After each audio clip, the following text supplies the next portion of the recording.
Speaker, I want to start by, since today is the 8th of December, extending Yuletide greetings to you, Mr. Speaker, the staff of the lower house, to my colleague MPs on both sides of the house, to all who are gathered with us in Parliament this morning, senior government officials, well-wishers, and the citizens of Grenada. I suspect this budget debate, Mr. Speaker, will perhaps be the last time that the Parliament sits before the end of the calendar year. And so I want to take the opportunity to wish each and every one and their families a happy, holy, and safe Christmas season. Mr. Speaker, I want to start my contribution to our debate on the estimates of revenue and expenditure for 2024 by congratulating the Minister for Finance and the team at the Ministry for Finance for a sterling job.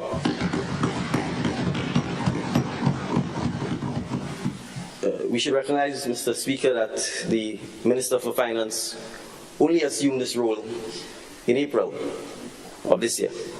And so I want to take the opportunity, since I too held that role for a brief period, to also extend my appreciation to the PS, the Deputy PS, and the entire team at the Ministry of Finance, who would have assisted me in my debut presentation of the 2023 budget. Mr. Speaker, we appreciate that the team at the Ministry of Finance and the respective teams at each of the respective ministries have had to work under difficult and trying circumstances. We inherited a ministerial complex that was not fit for human habitation. As we all know, the air conditioning system in that building is centralized. There's very little natural ventilation, and the air conditioning system was not working. That's what we inherited. It meant that the staff had to work in extremely hot and uncomfortable circumstances with poor air quality. That was compounded by the presence of mold, and this does not extend only to the ministerial complex. It extended to the Ministry of Education, and it also extended to the financial complex. In fact, Mr. Speaker, and it's perhaps important for me to start on that, these three buildings could be classified as sick buildings, and they are perhaps symptomatic of the challenge that the public servants faced over the last several years, in that the working environment was one which was sick, and in many instances led to sickness, trauma. Yet, Mr. Speaker, they've had to persevere, and persevere they did, and we are happy to be working with them to address some of these challenges, and they have done a sterling job despite the difficult circumstances. And so, Mr. Speaker, it is for that reason that the Minister for Finance would have been happy to announce that, given the circumstances on which many of these public servants have had to work, and that includes the entire security apparatus of the state of Grenada, the police force, the police officers, the prisons, the prison officers. What I'm saying about the financial complex and the ministerial complex and the Ministry of Education extends to the national security apparatus. You don't need no engineer to tell you the state of the Grenville police station. A blind man could see that the Coast Guard building burnt and was never repaired. And those are the circumstances in which our men and women who serve Grenada have had to work. So we were happy, Mr. Speaker, to extend a show of appreciation by agreeing to pay to all government employees a one-off 25% equivalent of their salaries, in appreciation of the hard work and dedication that they do in the difficult circumstances that they've had to do it. And so, Mr. Speaker, we didn't have to announce this as part of the 2024 budget because it's not part of the 2024 budget. It is a payment being made before the end of 2023, and it will be paid with the second of the bi-monthly payments that are paid to government employees. So I want to again extend our appreciation to the government employees, all government employees who have worked with us to face and address and find solutions to many of the challenges that we've had to deal with in the year 2023. Mr. Speaker, I suspect many of us may be here this morning anticipating a great showdown. I'm afraid I'm going to have to disappoint Mr. Speaker because, you see, Mr. Speaker, I recall a famous or infamous interview in which I was being interviewed, and may her soul rest in peace, by Ms. Odette Campbell. And as part of that interview, she showed me a video clipping, and she asked for my reaction to the video clipping. And it was a video clipping of a member of parliament engaging in what could only be described as comic relief. And I sat and I looked at the clipping, and I said my reaction was that it was comic relief and it was not worthy of a response, save to smile. And that Parliament should be used for serious business, for the business of the nation, for the business of addressing solutions to the many challenges we face.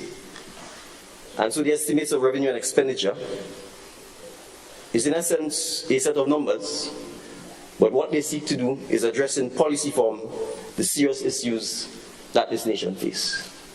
So we will not engage in an exercise in caricature, in parody, in stand-up comedy, or any of the sort. What we will seek to do, Mr. Speaker, is to address the serious issues that we need to address as a nation, not just in 2024, but in the medium term and in the long term. So, Mr. Speaker, I want to start, Mr. Speaker, by thanking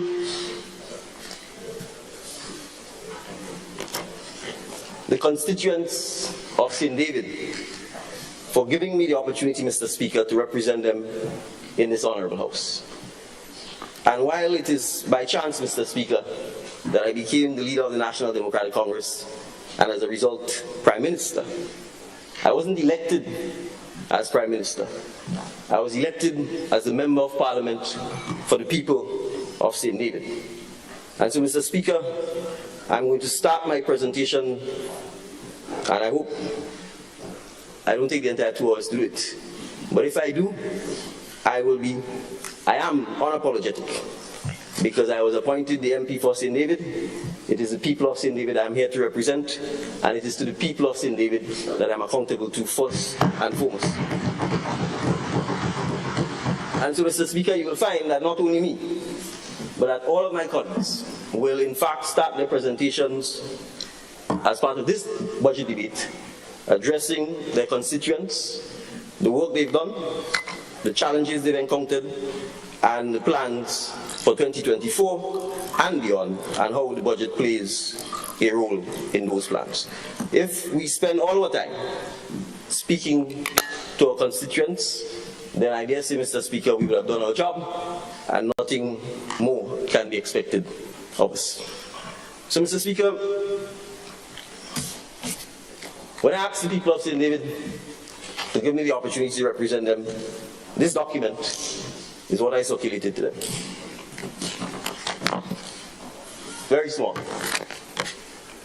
It said, together, and I want to emphasize together, we will move St. David forward. And this is what I said to them. I'm Deacon Mitchell, political leader of the National Democratic Congress and a son of the soil of St. David, from the village of Petit Esperance. It is my pleasure to serve as your NDC candidate for the parish of St. David in the next general election. I'm a lawyer with 19 years of practice, a father of 2, and I enjoy music, sports, and community engagement that involves uplifting others. The success of others, especially those who succeed against the odds, is one of my greatest inspirations. It is my vision that together we can positively transform the quality of life of everyone living in St. David as we move our parish forward to become the place that we can all be most proud of. Together we will ensure that we achieve, amongst other things, the following. And Mr. Speaker, I only listed 7 things. And I will pick one sentence from this. Building and supporting our schools and communities, sports clubs, community centers. So I will start there, Mr. Speaker. Mr. Speaker, since being given the chance to serve the people of St. David, we have renovated the Belial Community Center.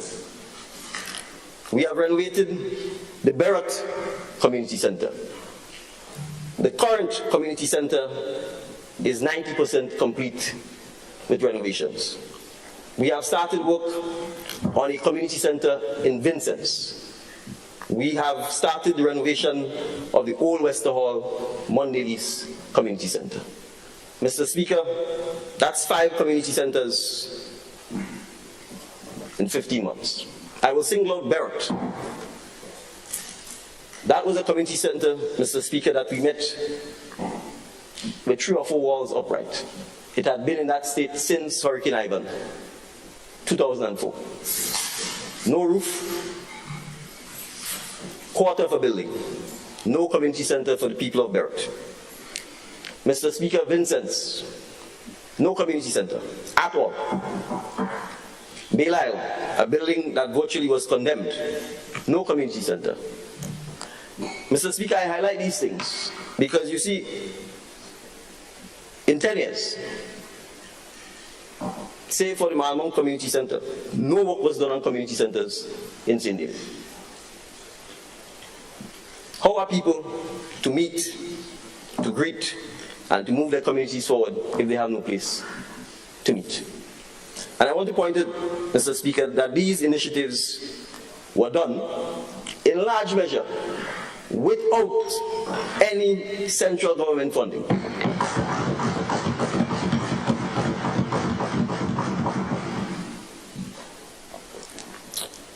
I want to single out our partners. I want to start first with the Catholic Church, Mr. Speaker. In the case of Belial and in the case of Vincennes, the land upon which the buildings are located, and in the case of Belial, the old building itself belongs to the Catholic Church. And they have agreed to partner with us to allow us to renovate the buildings. The renovation, the funds for the renovation, Mr. Speaker, came, and I'm happy to express my profound gratitude to His Excellency the Ambassador of China to Grenada, because the funds for the renovation of the Belial Community Center came from the people and the government of China. And so I place on public record my appreciation to His Excellency for affording us the opportunity to be able to partner and have the community center retrofitted and made available for use by the residents in that community. So both Vincennes and Belial, Mr. Speaker, we've partnered with the Catholic Church. So some may come in here and talk about no consultation with social partners, including the churches. We do more than consult. We partner, we work together, and we deliver. Mr. Speaker, the Barrett Community Center was renovated with funds from a private company, the developer in Lever.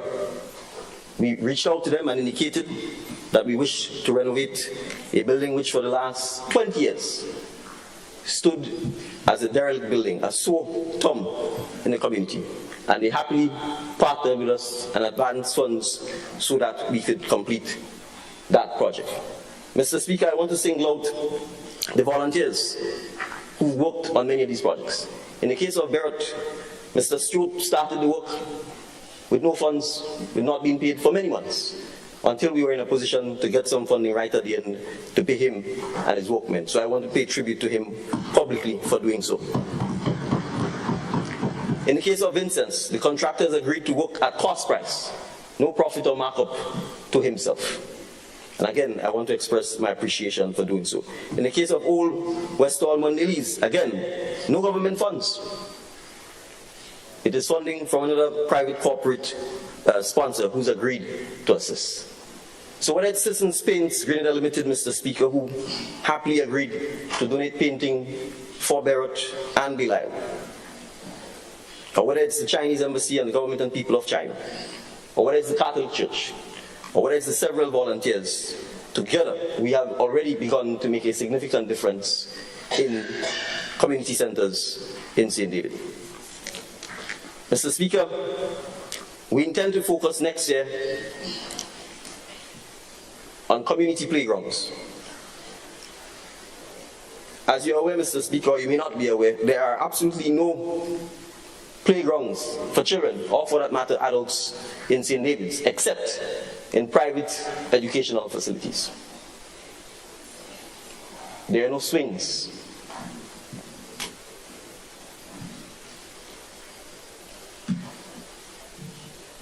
And when we think about that, Mr. Speaker, we ask ourselves, what kind of community have we not been building?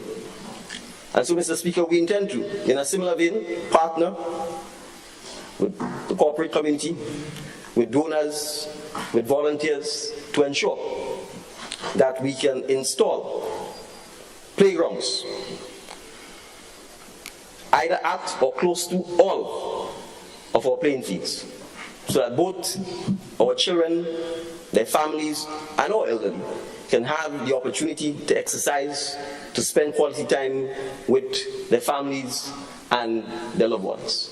Similarly, Mr. Speaker, we will also seek to address the state of our basketball courts, whether they be at the secondary schools or the primary schools, by ensuring that we can erect and install the necessary hoops and nets, the fixing of the potholes and the cracks, so that again, our young persons in particular have the opportunity to play sports and have access to these facilities. So you see, Mr. Speaker, we are here to represent our community. We are not here to engage in distraction and movilang and commerce.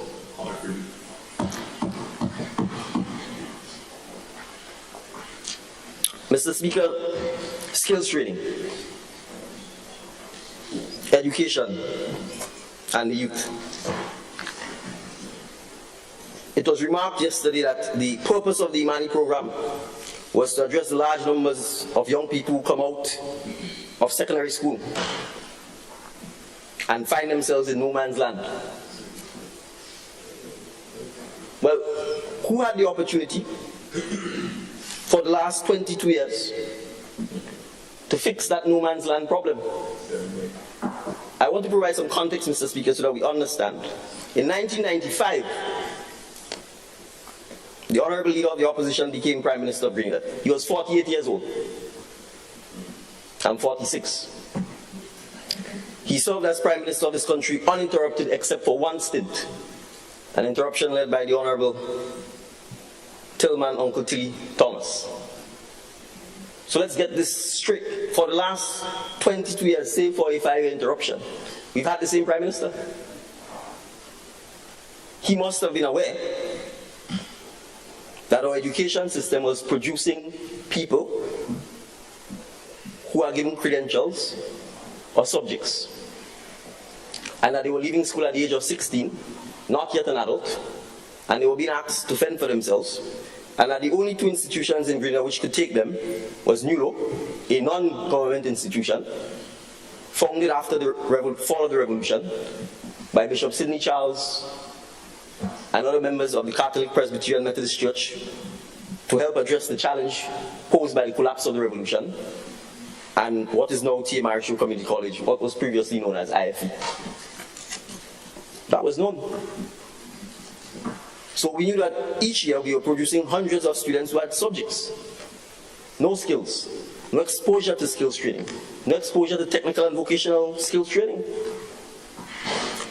And instead of seeking to address the fundamental root problem, which is our education system, what we sought to do is put a plaster on it by creating the Mani program, which ultimately leads to a situation where people are locked in, receiving $700 for 8, 9, 10 years, and they have to live on that. And oftentimes, when they go into that program, they are dependent on their parents, and then they go and have children. So you have 3 generations of persons who are locked into a cycle of poverty, simply because we are not addressing the root cause of our education system. So, Mr. Speaker, we recognize that change doesn't come overnight, transition doesn't come overnight, and anything that's worth doing is hard. And so, Mr. Speaker, the Minister of Education and his team have begun to introduce technical and vocational education and training in primary schools.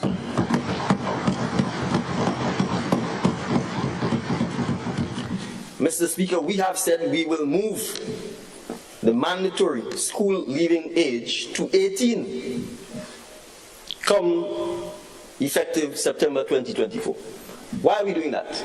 It means, Mr. Speaker, we recognize that allowing you to leave school at 15 and 16 years old, when you are not an adult, with little or no exposure to skills training, puts you in a position where you are almost unemployable, and you therefore become unemployed, and you quickly fall into the category of the youth who are poor. And so it is society's obligation, our obligation, to ensure that we take steps, fundamental steps, to addressing that. And so moving the school leaving age to 18 is one of the many steps we have to take in order to achieve this reversal. 2, making it mandatory that all our students have exposure to technical and vocational education from primary school right throughout secondary school up to 18 years is also such a significant step. It must be done, Mr. Speaker. The issue of skills training is not unique to Grenada. It plagues the Caribbean. It actually plagues the world. In a conversation with the ambassador of China, he indicated that China faces the same challenge. Even advanced economies faces the same challenge. The education system has become outdated and outmoded for the realities of our time. And so we need to fix that. And so in the case of St. David, Mr. Speaker, which will be replicated in other parishes, we have already begun to do significant work and engage in significant discussions with, for example, NULO and the National Lotteries Authority, so that we can not just talk, but get funding, identify the locations, and begin to work on the curriculum to ensure that the people between 16 and 18 have access to technical and vocational education. Mr. Speaker, I also want to address something else in relation to education. You see, Mr. Speaker, we sometimes pretend that we don't know that there are boys in particular who at ages 11 and 12 don't go on to secondary school because they say they didn't pass common entrance, or CPA as it's called now. And they drop out of school. If you drop out of school at 12 years old, what life are we confining them to? Her Majesty's prison. Because at 11 and 12, if you are not in school, what are you doing? And so, Mr. Speaker, the need to have the technical and vocational training in primary schools also becomes paramount, because we need to ensure that these young men in particular do not feel abandoned and left out, and that they have the opportunity to recognize that not everybody is inclined to or interested in academics. And that it is our responsibility to give them the opportunities to technical, vocational, and skills training. And that includes, Mr. Speaker, importantly, digital skills. In fact, more than ever, if there is a skill that every young Grenadian must acquire, it is digital skills. If we do not do so, Mr. Speaker, we would be left behind. So, Mr. Speaker, I want us to appreciate that this is a fundamental issue. The governor of the central bank, our own Timothy Antoine Esquire, former long-standing permanent secretary in the Ministry of Finance, in delivering one of his central bank addresses, hammered home the point that he was deeply concerned about our preoccupation with subjects. Our preoccupation with subjects. And then you have 15 subjects and you leave school, and then what? They've become obsolete, but you've never seen a fax machine in your life. You can't even send a fax. You can't even type. And Mr. Speaker, I want us to understand that typing replaces writing. If you can't type, you almost can't live in the world. And I'm prepared to bet the lottery that if we go to our schools, we do not teach typing. You will probably have the phone and you do 11111, but you actually do not teach the technique of typing. And so when young people leave school and they come for a job and you say to them, type me something, they can't type. They have no exposure to Microsoft suite of products. They have no exposure to Adobe suite of products. These are prerequisites. It's the equivalent of being able to speak. And our education system is not addressing those issues, Mr. Speaker. So, when we talk about the transformation, Mr. Speaker, and when we talk about change, we never said we were going to change really overnight. You can invent that narrative if you want. We made it clear, Mr. Speaker, that this was going to be a medium-term and a long-term project. And I'm not fighting for myself. We are not fighting for ourselves, Mr. Speaker. We are fighting for the young people of Grenada. You see, Mr. Speaker, what the leader of His Majesty's opposition has to appreciate is that next year he would serve 40 uninterrupted years in the House of Parliament.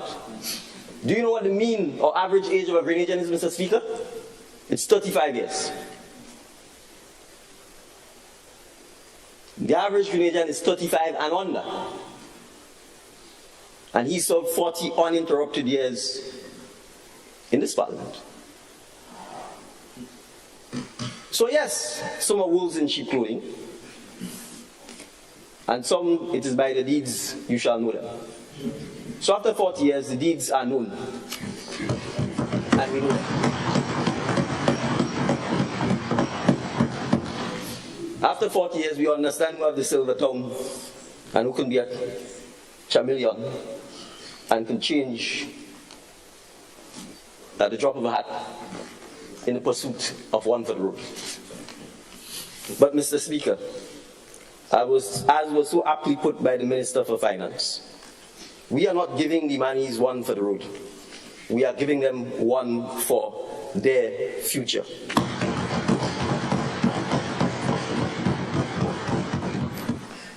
So, Mr. Speaker,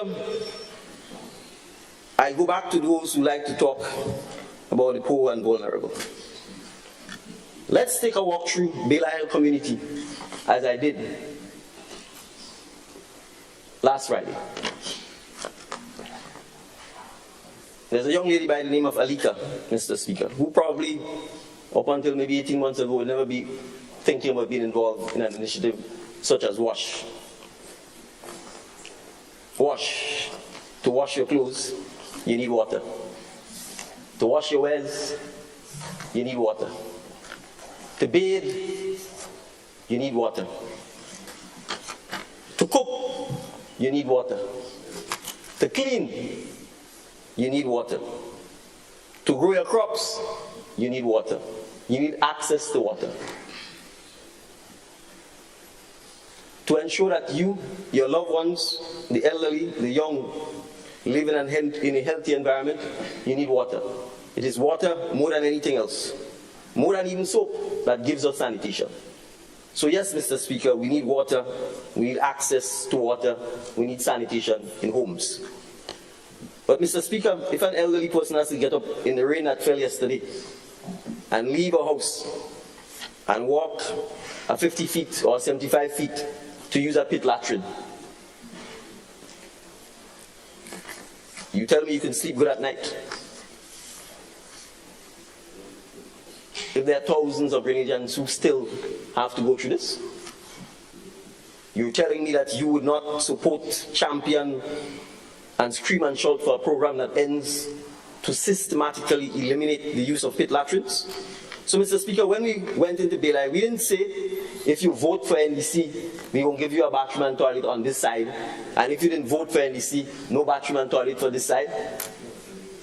We said, go into Baylai and identify every person who needs a bathroom and a toilet and access to water. And that includes even taking on those who like to fight for land. Do you know what's the average size of a bathroom, Mr. Speaker, and toilet? 8 by 8. 8 feet by 8 feet. Do you know what the size of some of these homes are? 14 by 16 or 16 by 16. So let's put things in context. 16 by 16 is the size of your home. The bathroom is 8 by 8. The bathroom is half the size of the house.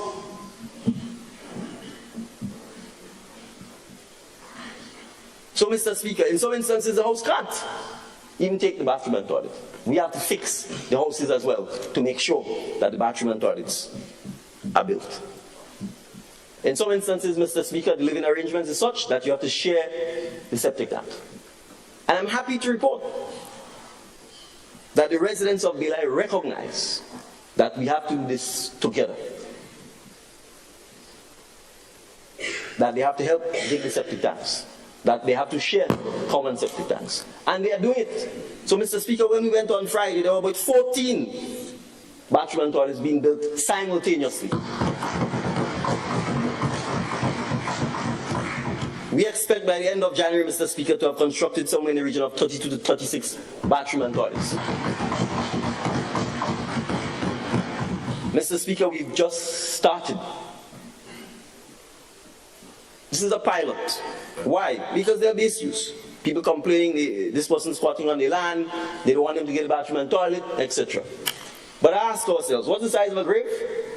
6 by 6? Is that what you put you in when you 6 by 4? 6 by 4. That's the only thing you need to fight for. So all people need to understand that we have to put these petty differences behind us. You can't be worried about an 8 by 8 spot when the Eternal Lord has one 6 by 4 waiting for you. Let the people have a decent, basic right, water, sanitation, while they're alive. You see them every day, they're your neighbor, oftentimes they're related to you. So, Mr. Speaker, we're not going to encourage not giving people water, bathroom and toilet because of some dispute over 2 feet of land and 3 feet of land. We will help them resolve those issues. That's why we need to do the pilot. That is why we recognize we needed to go to Nawasa and speak to Nawasa about ensuring that there are no impediments in the supply of water to persons who so badly need this. And Mr. Speaker, if we care about our women in particular, the idea that we will be comfortable with our women, and particularly our elderly women, having to leave small homes in many instances and walk at night or in rainy or unpleasant conditions, sometimes down tracks that you guarantee to fall, just to do basic human physiological activities, Mr. Speaker, is not something that we are prepared to tolerate. And so if we spend the next 3 years only doing wash, Mr. Speaker, we would leave office knowing that we help to raise the social and human conditions of the citizens of Grenada. But Mr. Speaker, we are not alone in this. I want to go on record again to thank the many persons, the many volunteers, because all of the work, the data gathering, are being done by members of the community, by volunteers. And the pilot started in St. David's, but I want to go on record to thank, Mr. Speaker, some of the team members who are not from St. David's. Ms. Marie Benjamin, not from St. David, and is leading the team. Darcina from Subiz, helping to lead the team. And I'm happy they're doing so because it allows them, Mr. Speaker, to go back to Subiz, to go back to other places, and be able to quickly jumpstart these initiatives. Mr. Speaker, many citizens of Grenada have reached out, including citizens in the diaspora, and have indicated their willingness to donate fixtures, fittings, toilets, to make financial contributions. And that is what we mean by together. Because these problems are not problems that the government alone can solve or fix. The government doesn't come and live or bathe in the 8x8 bathroom. It is persons in the community, family members in the community. And so it's important, Mr. Speaker, for us to work together. I trust that this is a national initiative that all of us, both sides of this house, the business community, our social partners, other NGOs, can rally around to make sure that by 2027, we would have eliminated, Mr. Speaker, the use of pit latrines.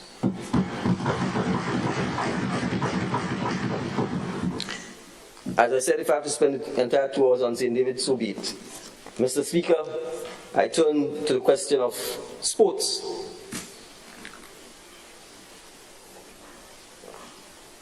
Mr. Speaker, I was very, very happy yesterday in St. Patrick to see the members of Hard Rock honoring their local hero. At least one Mitchell, clearly, Mr. Speaker, had a profound impact on his community.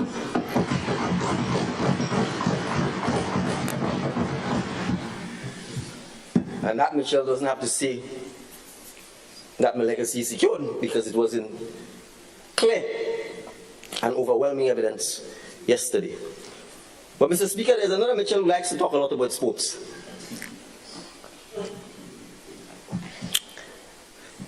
Interestingly enough, there's Hard Rock. I haven't seen a soft rock or any other equivalent in Northwest, but we will come to that. Mr. Speaker, my father used to play a lot of cricket. As the children of the deceased Honorable Adrian Mitchell said, they probably didn't take his sporting genes, and I probably didn't take my father's sporting genes either. So be that as it may, Mr. Speaker, I have to be a spectator. But Mr. Speaker, the state of cricket in Grenada is abysmal. And we need to do something about it.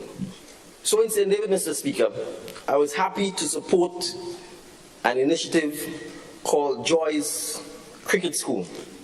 Joy stands for Journey of Youth. An initiative, Mr. Speaker, of members of St. David. Forgive me, I'm going to call some of their names because we need to recognize what the persons who really make this country work.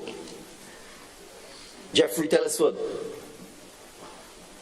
Raphael Book Charles, Natalie Bartholomew, Marlon Klein. What they've done, Mr. Speaker, is agreed to work with the primary schools in St. David's, starting with St. Dominic's RC, current government, to create a cricket academy for primary school children in the area. And real cricket, Mr. Speaker, not tennis ball cricket, not softball, hardball cricket. And they began running this program during the summer. It continues every Saturday. Tomorrow is the last day before the Christmas break. Mr. Speaker, we were able to partner with them through the Ministry of Social and Community Development. And I want to express my profound appreciation to Minister Telesford and Thomas and the Community Liaison Officer to ensure that we obtain from Canada through a Pakistani company, Mr. Speaker, actual complete cricket gear for these young men and women. And so, Mr. Speaker, they are being trained properly in the technique of cricket. I am going to predict, Mr. Speaker, that that school will grow from strength to strength. We are going to be bringing them, thank you, Honourable Member for Northeast and the Ministry of Sports, we are going to be bringing them to the cricket on Thursday and Saturday, Mr. Speaker, or whichever day they can come, so that they see the cricket in action and hopefully they get to meet some of the cricketers. And Mr. Speaker, we have to start at primary school. We can't wait, as I say, till people turn hard back man and woman and try to teach them skills. We must start at the primary school level. And I'm convinced that if we start at the primary school level, and St. Andrew and St. Patrick, which are the other two well-known cricketing parishes, we have to get going. Cricket is becoming an Olympic sport, Mr. Speaker. Not that I have anything against the West Indies, but if we have to go it alone and create a greater Olympic cricket team, so be it, Mr. Speaker. But we cannot do so without ensuring that we impart the skills and knowledge to our children starting from the primary school level. Mr. Speaker, I want to single out a national hero, and I'm saying publicly, and I've told him so, I'm going to recommend him for whatever awards we give, whenever we give it. Mr. Ray Duncan. Mr. Speaker, Mr. Ray Duncan has run a cricket coaching clinic for 42 uninterrupted years in St. David's. He has produced over 77 plus cricketers, and they have represented Grenada, Windward Islands, and the West Indies. An unsung hero who goes about every Saturday quietly making his contribution to the development of young men and women in St. David and in Grenada. People come from all over, Mr. Speaker. And he's been doing so largely without any support. So the Minister of Sports, I'm putting you on notice that come January, the support for Mr. Duncan's and his team of coaches and their plan to go into the primary school, to revive primary school cricket, Mr. Speaker, will have to happen. And I'm using this as an opportunity, and I've said so to some of our national players, and they've expressed their willingness to come on stream. Afi Fletcher, well, the two Fletchers, male and female, Junior Murray and so on, who we met with together with Ray and so on. We have, Mr. Speaker, cricket is not just a sport for West Indians. If we understand the significance of what cricket meant in the formation of the Caribbean civilization, we cannot let it die. The same way in which, Mr. Speaker, or Oveko, or Shotney, or Jab Jab is important to us, the same way cricket, for its historical significance, is important to us. I'm not knocking basketball and tennis and all of that, but there was no West Indian basketball or tennis team that went to England and beat the Englishman at his own game, and went to Australia and beat the Australians at a game they inherited from the English. So, Mr. Speaker, we have to understand that cricket made us proud as black people, as people who were coming out and fighting colonialism. And we owe it to our great legends from Malcolm Marshall, Viv Richards, Junior Murray, etc., to make sure that we invest in our young women and give women and men and give them the opportunity to play cricket. And Mr. Speaker, there's more money in cricket now than there ever has been. So it's not just the question of the historical significance of it, but the importance of ensuring that we give young men and women alternate or alternative careers. In addition to the subjects, in addition to the other skills training, Mr. Speaker, we need to recognize that sports is a career. But again, if we do not introduce the sport at the primary school level, if we do not train and impart the skills at the primary school level, many a talent will probably go wasted because we did not make the opportunity to give them that chance. So, Mr. Speaker, we will ramp up our support for cricket in St. David in 2024, both via the Ministry of Sports, via public-private partnership, via volunteers, and we expect, Mr. Speaker, again, success doesn't come overnight.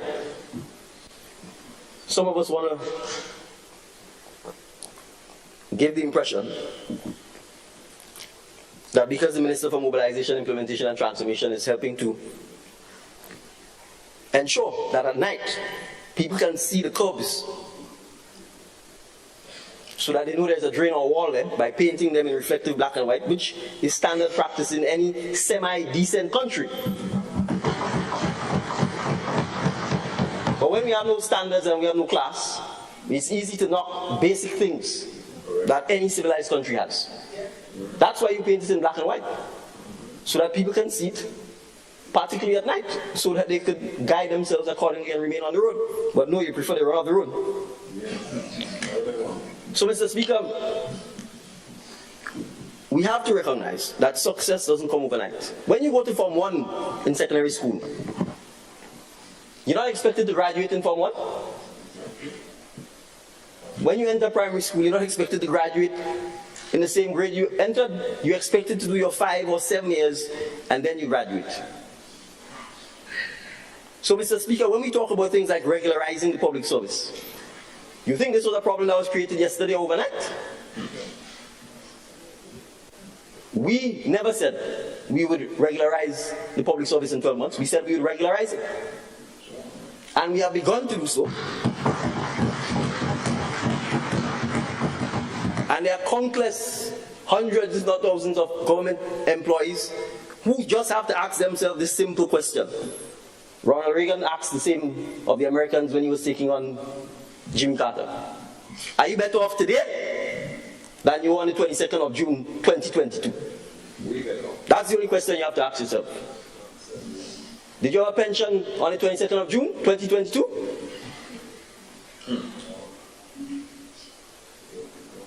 For all of those who were acting Hollywood, Bollywood, and are not confirmed, were you not acting on the 22nd of June?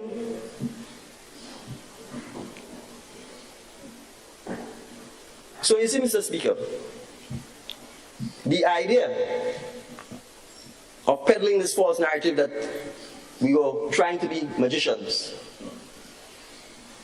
and it's not happening, and the doomsday and the gloomsday narrative that is being pictured, well, that's fine. After 40 years, if you're too long in the thing and you no longer have a positive, hopeful approach to life, give it to Pedro.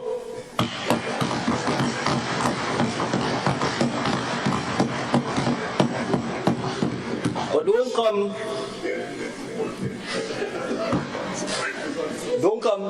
with a doom and gloom. What this country demands and requires, Mr. Speaker, is hope, optimism, and the willingness to find solutions. So, Mr. Speaker, the transformation is going to take time. And we've begun to lay the foundations. So we can look at the theme from last year's budget, and we can look at this year's theme. Mr. Speaker, for the hundreds of, if not thousands of government employees who have no government pension, let's be clear, and we're not mincing words. There are established public servants who have a pension. But let's be clear, on the 22nd of June, there was somebody saying if you pay this retroactive pension, and if you continue to pay the pension, the whole place go mash up.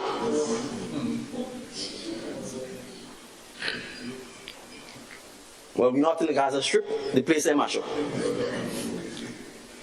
The pensions, the retroactive were paid, and established public servants have their pension. There is no retroactive, there is no attempt to reform, there is no attempt to interfere with the established pensions of the public servants. That is not what pension reform is about. The pension reform is for the government employees, those who are on contract for service, contract of service, Imanis, unestablished, don't have any instrument telling you what your status is. It is for them. They do not have a pension. And we are saying, Mr. Speaker, that we will, with them, work towards having a contributory pension. So that they contribute, the government contributes, and they have a pension. And the aim, Mr. Speaker, is to institute that in 2024. Now, explain to me how anybody who say they love people, they're God-fearing, and they have a heart, and they have empathy, would object to giving these very people that you hired on contract for service and contract of service a pension. So as I said, you know people's actions by the actions because they've been around long enough, and the public has judged them. That's the difference between me being on this side and them being on this side.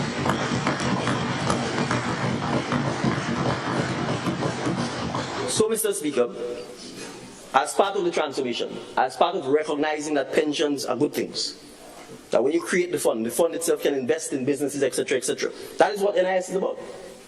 So that you can create more wealth, so that the next generation who's coming after have the opportunity to know that when they retire, they have their little kakada to depend on. That is the kind of transformation that we are talking about. These things don't happen with a snap of a finger.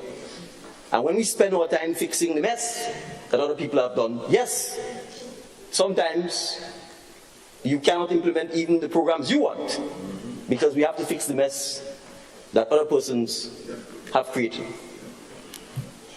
So, Mr. Speaker, let's talk about the macroeconomic circumstances in which this budget is presented. Mr. Speaker, the economy has grown in 2022 beyond the estimated projections.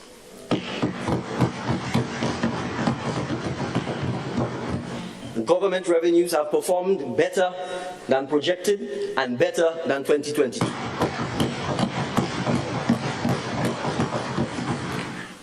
They won't tell you that, Mr. Speaker, but in the several documents that we've presented, if you go to the estimates of expenditure and revenue, on page 5, Roman numeral 5, just to be specific, recurrent expenditure, Mr. Speaker, is estimated at $699.7 million, 5.8% less than the budgeted amount, and 2.5% less than the column in 2022, respectively. Expenditure, Mr. Speaker, is less because there's greater control over discretionary spending. So when you want to give the impression that you impregnated the Treasury and left it for us, and somehow all we do is reaping the fruits of the pregnancy, Mr. Speaker, let's be real. Let's be real. Let's talk about what happened. There was an $81 million EC dollar grant from St. George's University. That had nothing to do with you.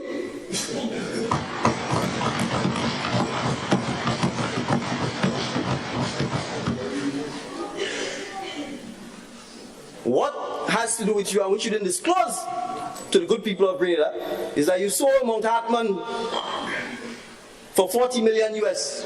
What? Yes. And last payment, $20 million US, was made just before the elections. And that the contract, in fact, gives them the right to buy the remaining piece of land that holds or is known as the Dove Sanctuary. Yeah, so $40 million US came into the Treasury. Did you disclose that you sold Mount Hartman? If we know the history of this property and the countless attempts at development over the last 22 years, the fact that the Dove Sanctuary is located there, you will sell that freehold when there's an opportunity for it to be done leasehold. So now, if no development takes place, you've put it in the hands of private people. And what is the next generation of Grenadians to do to try and get development done there? It's now owned by a private developer. Completely, totally. You have no control. You wouldn't disclose that. Did you disclose to the public?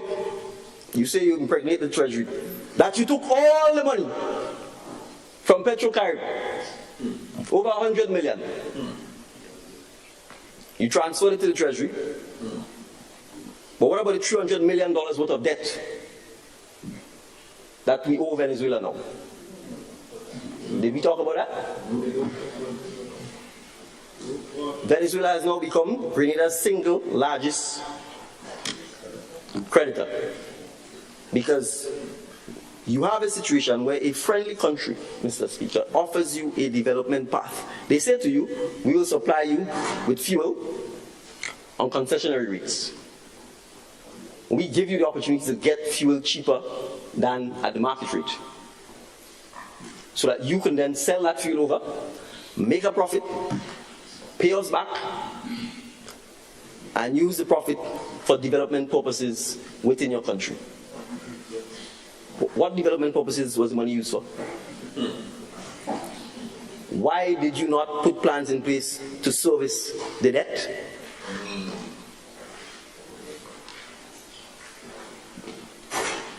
But more fundamentally, Mr. Speaker, what all this talk about pregnant treasury is about is the reality of the mindset and what we're dealing with. So we're dealing with a mindset that says, I didn't know Grenadians were actually going to put me out of office. And if I'd known that, I would have engaged in wanton spending, so that whoever becomes the successor government would have had a hard time governing and making good for the citizens of Grenada. That is what this mindset is about. And I'm inventing it because it's been publicly said and it's on record. That is the mindset. So the mindset isn't about how we govern as a continuum and put things in place so that the next generation of people who govern this country are in a better position to do so. You see, because you think the money of Grenada is yours. That's what it is. So, Mr. Speaker, what we have to appreciate is the fact that if there's nothing else we should do as persons who are entrusted with leadership, is attempt to make it easier for the next generation of leaders. So let's go where they don't want to go, or they didn't have the courage to go. Let's talk about us in this house, parliamentarians, people who are elected to serve the good citizens of Grenada. Mr. Speaker, I was elected as MP for St. David. When I was elected, I had no office. This is a state of Grenada, an independent state. It's going to be 50 years next year. The people took part in an election. They elected all of us on this side, all of them on this side. Perhaps with the exception of my good friend, the Honorable MP for St. Andrew Northwest. Perhaps she'll tell us when she has a chance. We had no offices. There was no constituency office for St. David that I can go to. My predecessor had an office that was serving as NNP office, and I guess his constituency office as well. So for months, I had no place to go to serve the constituents of St. David.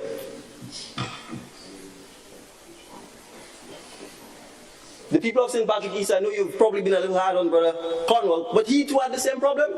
There was no place to go. And it's compounded in our rural parishes because you don't have any urban centers. In the case of St. David's, there's no town, there's no office buildings. So we had to on our own scramble to try and walk around and identify office, fight up with and we come to that, fight up with the reality that there's no furniture, no phone, no nothing. So no office. Eventually, Mr. Speaker, when I asked the civil servants exactly what is going on, they said, well, there was CJ's managerial services who had a contract to manage parliamentary offices. And I'll give them credit, they didn't even consult with me. They terminated the contract. So I'll give them the credit, they terminated the contract because they recognize what we're about to face. So, Mr. Speaker, no office. We're supposed to serve our people. Mr. Speaker, MPs, and any MP who is a government minister does not receive any money from the state, whether personally or to do any work. And the public needs to understand that. As an MP, if you're a government minister, you do not receive a dime. Either personally, meaning whether you call it salary, emoluments, or to do anything in your constituency. If you're not a cabinet or government minister, I think you get $1,474. $2,000 now? $1,002? All right, well, $1,200. So what it means, Mr. Speaker, is the 4 honorable members, the 5, on this side get $1,200 a month. Wow. The honorable MP, Delma Thomas, also I believe gets that $1,200. The MPs here are cabinet ministers, so we get nothing. Let's get that clear first. Nothing. No $1,200, no nothing. So if your citizen meets you and say, boss, gas finished, you can't give me $40 for the gas, you have to find a way to get that money. So ask yourself, what are we fighting up over this election and think for want to be an MP? How are you serving your constituents? This is a state apparatus. This is how we met it. First, you had no office. It took forever to get an office. Second, you get no money whatsoever. So we're talking about MPs. We're going to deal with cabinet ministers in a while. So, Mr. Speaker, I'm not hiding this. I said openly during the campaign that that state of affairs cannot serve the people of Grenada.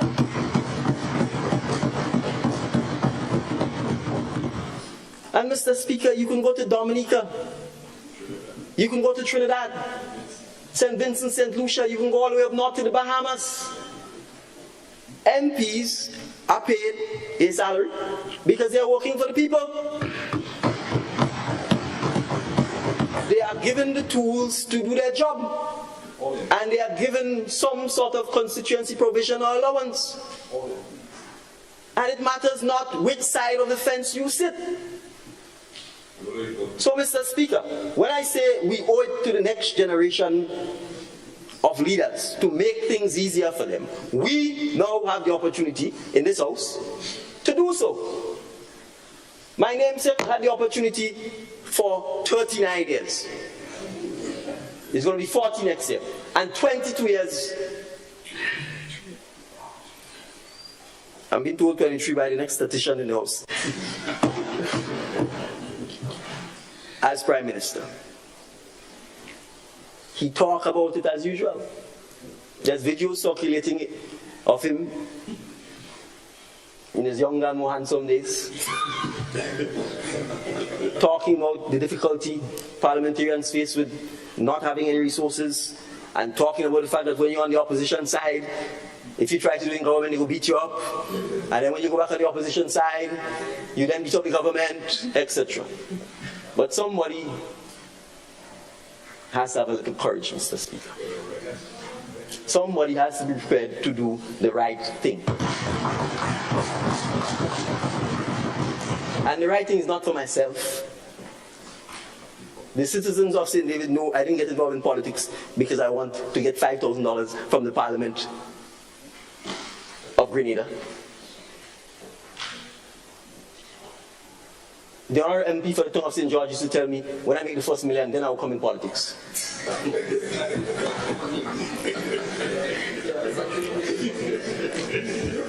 But he was driving at a point, which is, you have to serve the people. If you're hungry mouth, if you beggy, you could come and be parliamentarian. All kind of people come by you because they know you're hungry mouth. So you see, Mr. Speaker, you're a doctor, you're a professional. That's the point. Because you and I are professionals, we can serve, and people can't buy us. We can serve with distinction. You could sometimes hold a different perspective than the person who leads you and don't have to worry about what happens to you. But, Mr. Speaker, the reality is, what I'm saying, all members of the House agree with, including the leader of the opposition. He just like to have the ability to manipulate people. And if you don't have,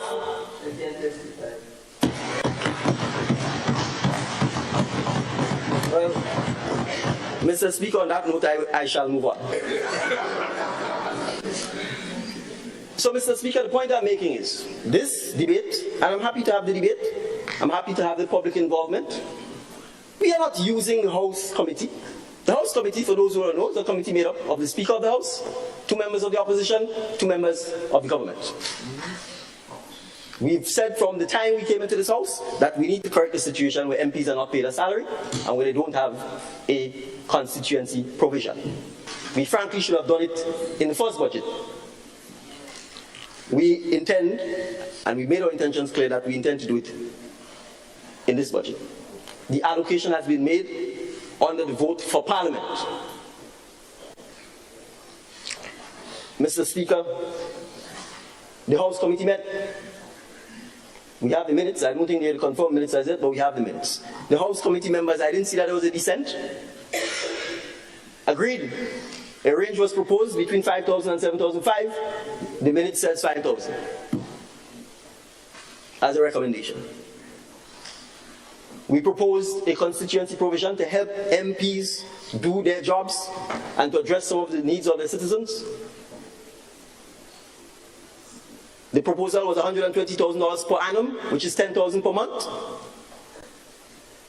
And as far as I understand, it was supported and agreed in the House Committee. Mr. Speaker, I want us to have perspective here.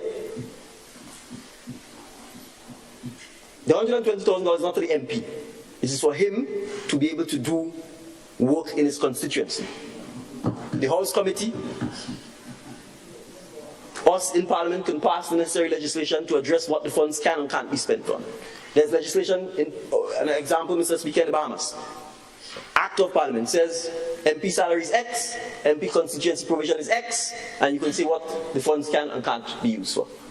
But I want us to keep things in perspective. This $1,200 that my distinguished colleagues on the other side are getting.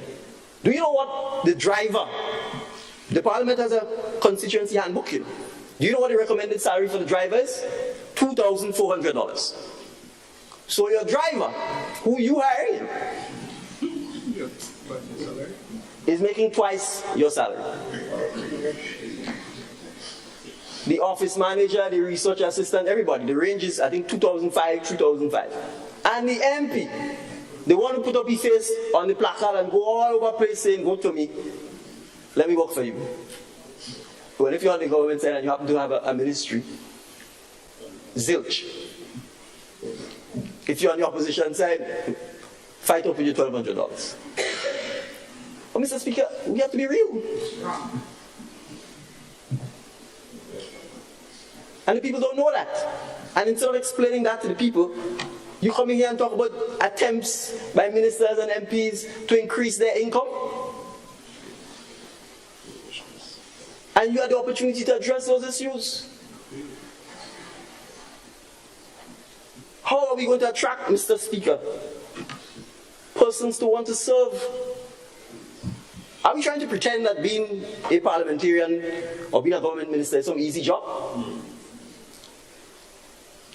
Are we trying to pretend that? Are you trying to pretend leading a country is an easy job? Why didn't you get up and talk about all the sacrifice and the this and the that you made? It's not easy, nor should it be easy. But you have to build the state institutions, Mr. Speaker, that makes it a little easier for the next generation. And that is all what this conversation, this debate is about. So, Mr. Speaker, I will invite the Permanent Secretary in the Ministry of Finance to publish for the public the salaries of each government minister. I will. Mr. Speaker, when we got into office, I inquired as to what cabinet ministers were paid, and I was supplied with information as to what our former colleagues who were government ministers were paid. And I'm going to go and find it and read it. We discovered, Mr. Speaker, that there was some loose arrangement for ministers and God knows who else to go down in the central police station and take gas. How are you managing this? Who audited it? So I could send my son and tell him full up, and he gone fetting or whatever the case is. So we said, Mr. Speaker, we're not getting into this. No minister is going to take no car and go down in the central station and tell the police put gas in and get into this sort of stuff. We inquired what it is drivers are paid at the Parliament, and we were told $2,400. At the time, Mr. Speaker, they said $600, I think, for gas or traveling allowance, plus this gas, whatever. So, Mr. Speaker, all we did was we said, listen, let us have a simple figure that addresses all of this traveling and gas and what have you. And we aggregated all of it, and it was $2,000. Other than that, Mr. Speaker, we made absolutely no change to the salaries of ministers.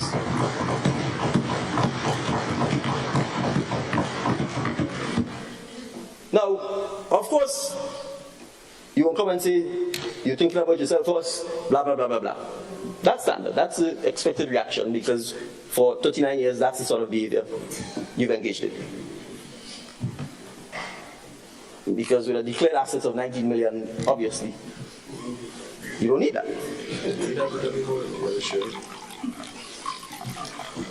So, Mr. Speaker, that's all that has happened. There's been no increase in cabinet minister's salary. Neither is there any proposal to increase cabinet minister's salary. The budget made absolutely no reference to increasing cabinet minister's salary. And each MP, as was so ably put by the Minister of Finance, whether you independent, whether you're a backbencher, or whether you're a member of the opposition, you are getting the same thing. You think if the Mitchells were reversed, that would be happening?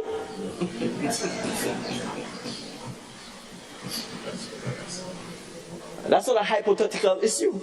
It's a fact, because it did not happen. If they were interested in empowering members of parliament to serve their people, regardless of which side of the fence you are, those issues would have been long dealt with.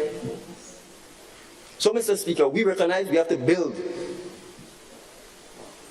our democracy. We have to build the institution of parliament. We have to build the parliamentary office. Because that's how the system works. It's simple. It's a democracy. One parliamentarian, one majority vote. That's all you need. 51%. And the citizens need to understand that if you're voting for an MP who's handcuffed, both legs and feet, if, for example, you have a supermajority and the Prime Minister decides, yeah, making your MP a minister, your MP can't work. He's not a minister. He's an MP. He or she has no resources. So we are not here to take anything for ourselves. We are not offering anything that the other side isn't getting. And deep down, Mr. Speaker, we all know they support it.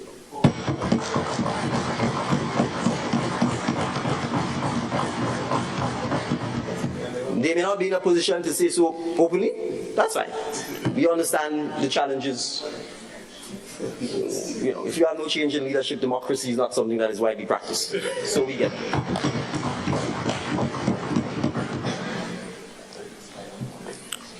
Mr. Speaker, let's go on to another mess that we've had to fix. Now we say we can't create no new projects, and it's all NNP projects. I think the Speaker will throw some of you all out of your house if you all continue with this.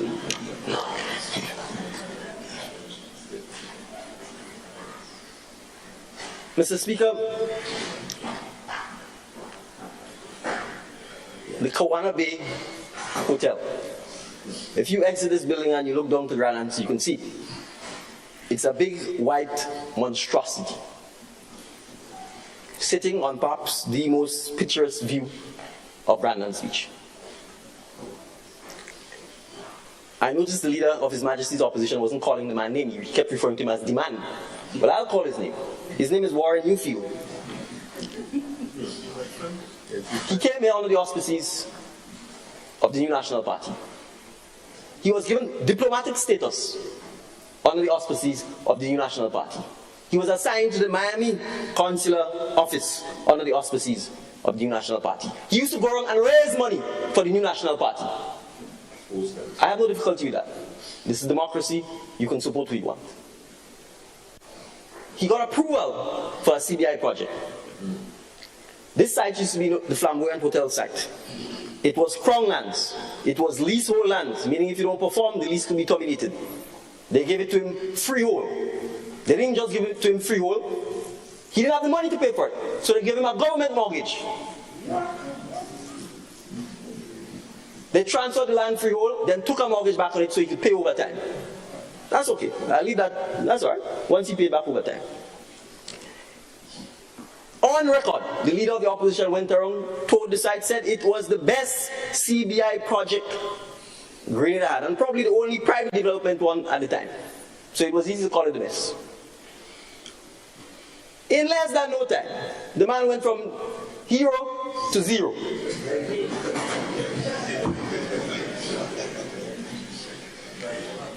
Come in Parliament and call the man a racist and all kind of thing. Why?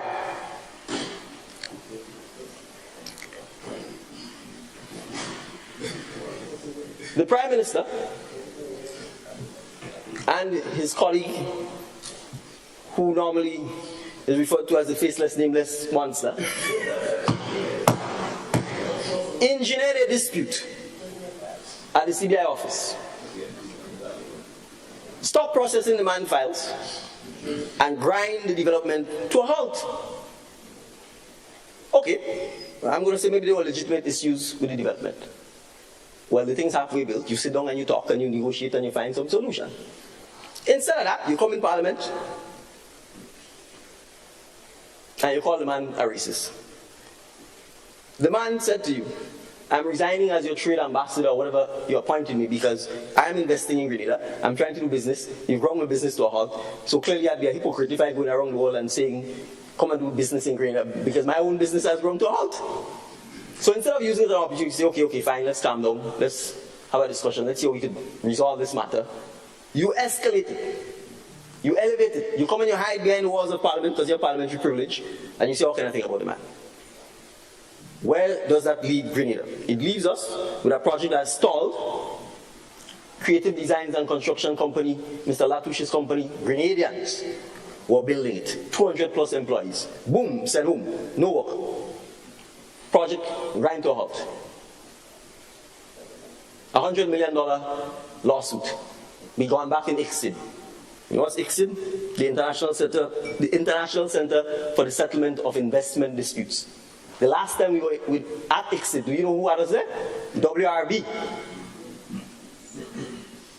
and GPP against Grenada. We end up with another almost $100 million judgment against Grenada. We eventually had to pay somewhere between 60 and 70 million US dollars for the 51% shareholding of Grenada. When it was offered for considerably less at a negotiation table, they rejected it. You know why? We're poor. We can do what we want. So, Mr. Speaker, we were faced with the mess of 1, the project grind to a halt. 2, it's a white elephant, literally, on the most beautiful part of Brandon's Beach, at least view-wise, and $100 million up in Washington. Now, after the experience of WRB and GPP, legal fees alone, the cost alone was $6 or $7 million. You think this Mitchell is going to sit and say, let's go and spend another $10 million in legal fees and run the risk of another $100 million judgment against the people of Grenada and then the white building still sitting there with nothing happening? We talk about choices and decision making. That's the choice we face. So, Mr. Speaker, the cabinet took the decision to say to the gentleman, we are not backing out with you. You probably chose the wrong partner to lay in bed with. We are here to govern the country. We need to get this project moving, and we're prepared to sit down and negotiate the difficult task. And that is exactly what we did. And I want to start, Mr. Speaker,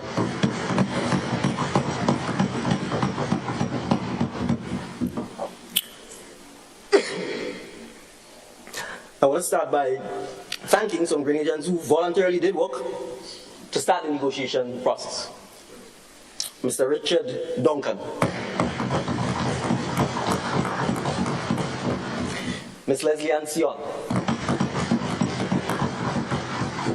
Mr. Hassan Hadid, and Mr. Henry Joseph. They volunteered their time, Mr. Speaker, and spent countless hours negotiating with the developer and other parties to try and bring us closer to where we are.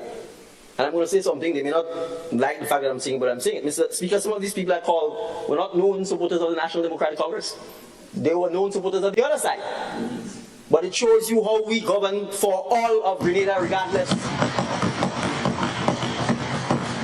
And we are not afraid to ask you to solve Grenada, whether you vote for us or not, whether your family is long known to be supporting the other side or not. That's how you're going to build Grenada. So, Mr. Speaker, we got to the point where we felt close enough that we could conclude a deal. And I want to thank the Honorable Attorney General who's here with us this morning and her team. And Ms. Andrea St. Bernard, who's an advisor in the Prime Minister's office, for being able to get us to the point, Mr. Speaker, where we've concluded the deal. Yes, we have to pay 22 million US. But who caused it? Who shut the program down? Who shut the development down? Who caused Mr. Latouche to send home his team? That's the mess we faced. So, Mr. Speaker, yes, we had to pay $22 million. I wish I never had to pay it. But it's 22 against 100 million. And it's now against 100 million plus interest, 3 or 4 or 5 years later with no development taking place. So, Mr. Speaker, we have since embarked upon discussions with a new developer to take over the site and to get things moving. The complaint was made about we announcing things before it happened. There's something called transparency. We have nothing to hide. So yes, we have been in discussions with a company called Joy des Caribes. It's French, or JDC. The company is owned by Mr. Naguib Sawari. Mr. Naguib Sawari is the principal owner of the Silver Sands Hotel. We are not to hide. We are conducting no negotiations in secret. And we've agreed in principle, Mr. Speaker, that once we sign off, and I believe the Attorney General is here and we are almost there, that we will lease the site, Mr. Speaker, not sell it. That we will lease the site for $8 million US. That we will grant approval for the project to continue as a CBI project and for construction to be completed within 36 months of the signing of the deal. Mr. Speaker, we have also agreed. Now, Mr. Sawari, by another company, was also given a lease, thankfully, by the former administration for the site known as the Rivera site.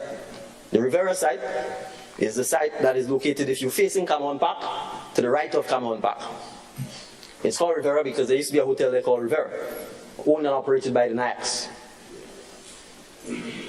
The site has been leased to another company affiliated with Mr. Naguib.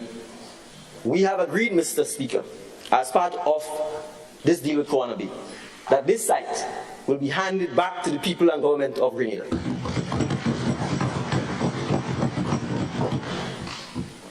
And unlike those who thought it was patriotic to sell Cameron Park, we will not sell, dispose, or lease Cameron Park. We will expand the entire area, Mr. Speaker, including the 5 acres that is now Rivera site, and make the entire thing into a national park for the benefit and people of Grenada.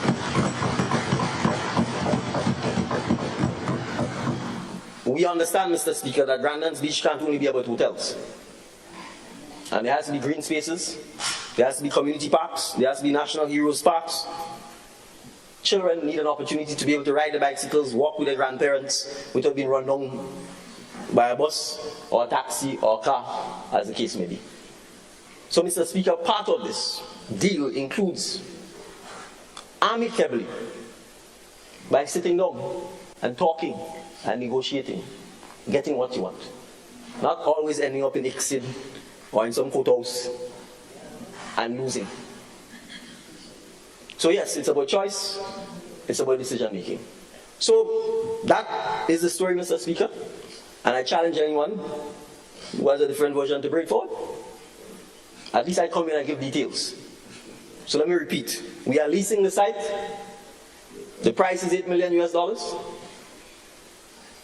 Once the deal is closed off, construction should be completed in 36 months.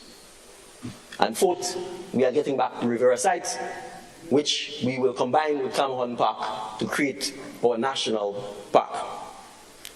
So, Mr. Speaker, I want to spend a little time talking about one other mess we've inherited: the Marketing and National Importing Board.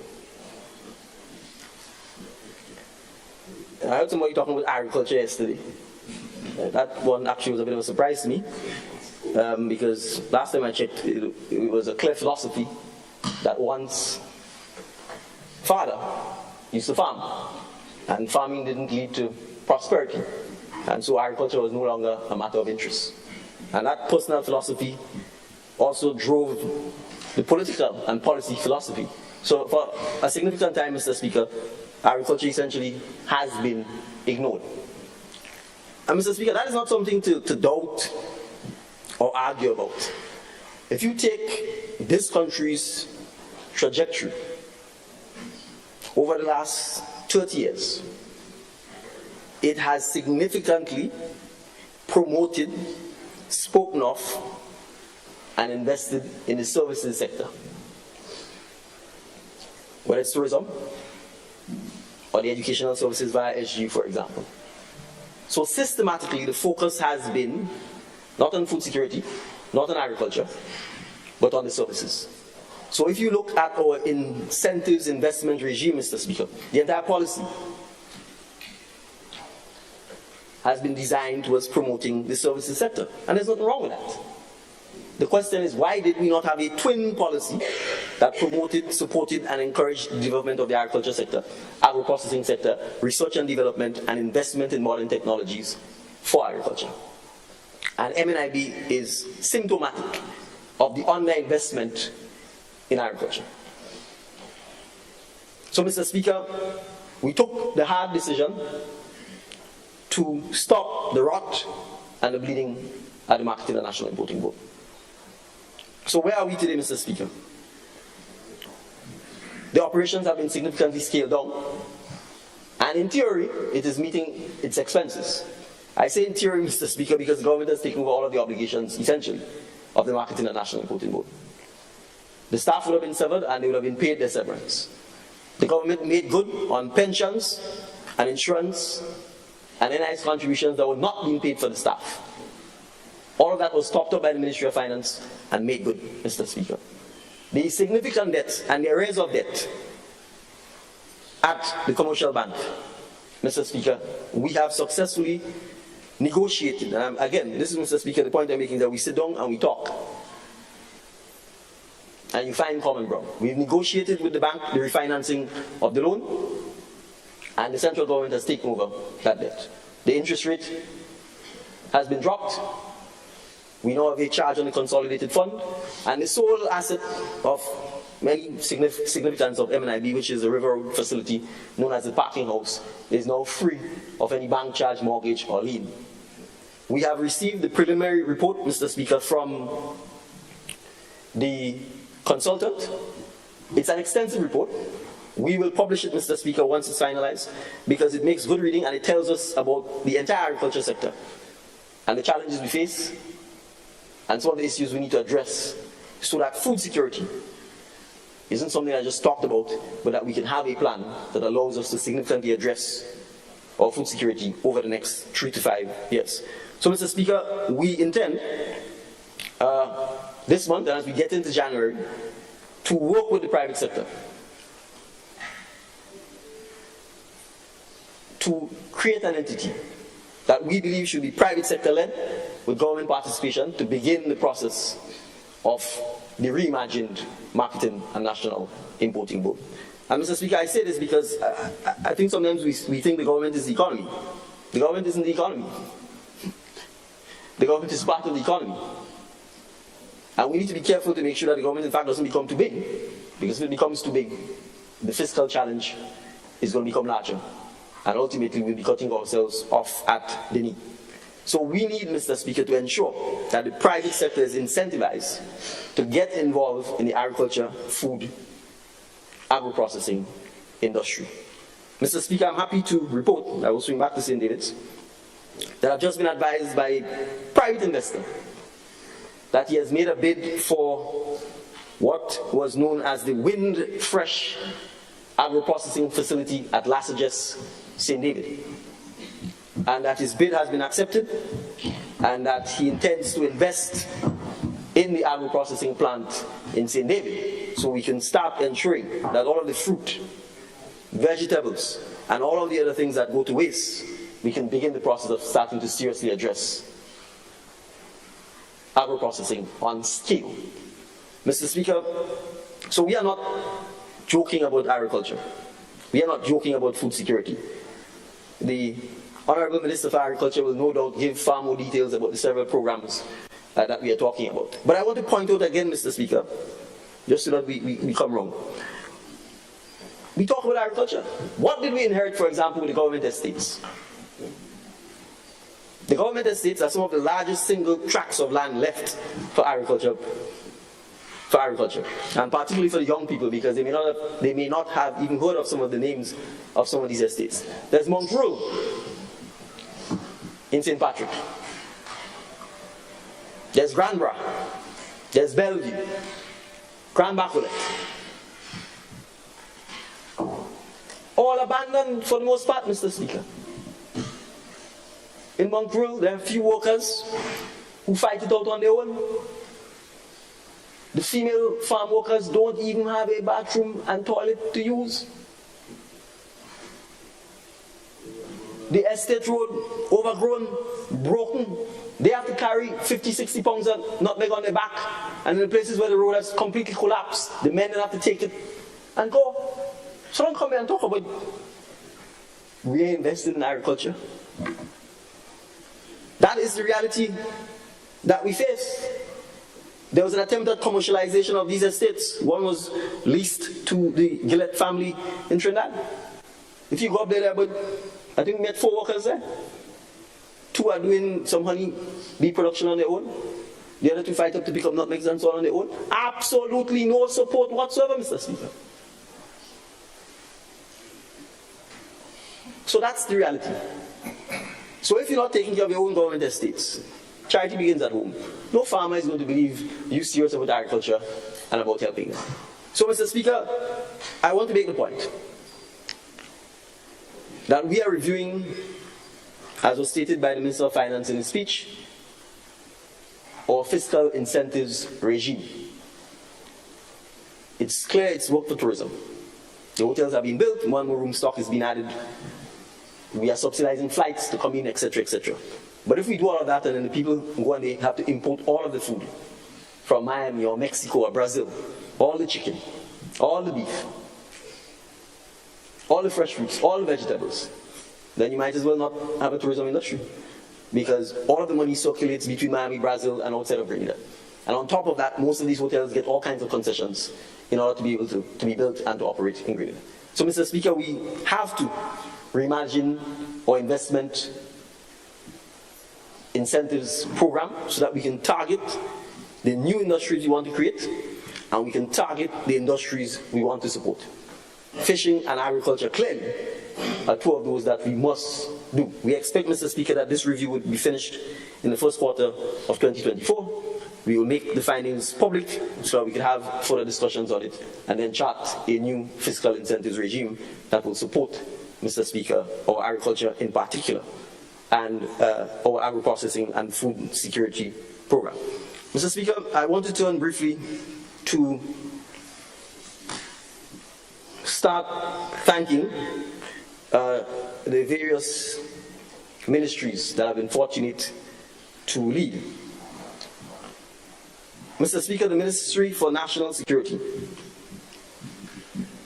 encompasses the Royal Grenada Police Force, His Majesty's prisons,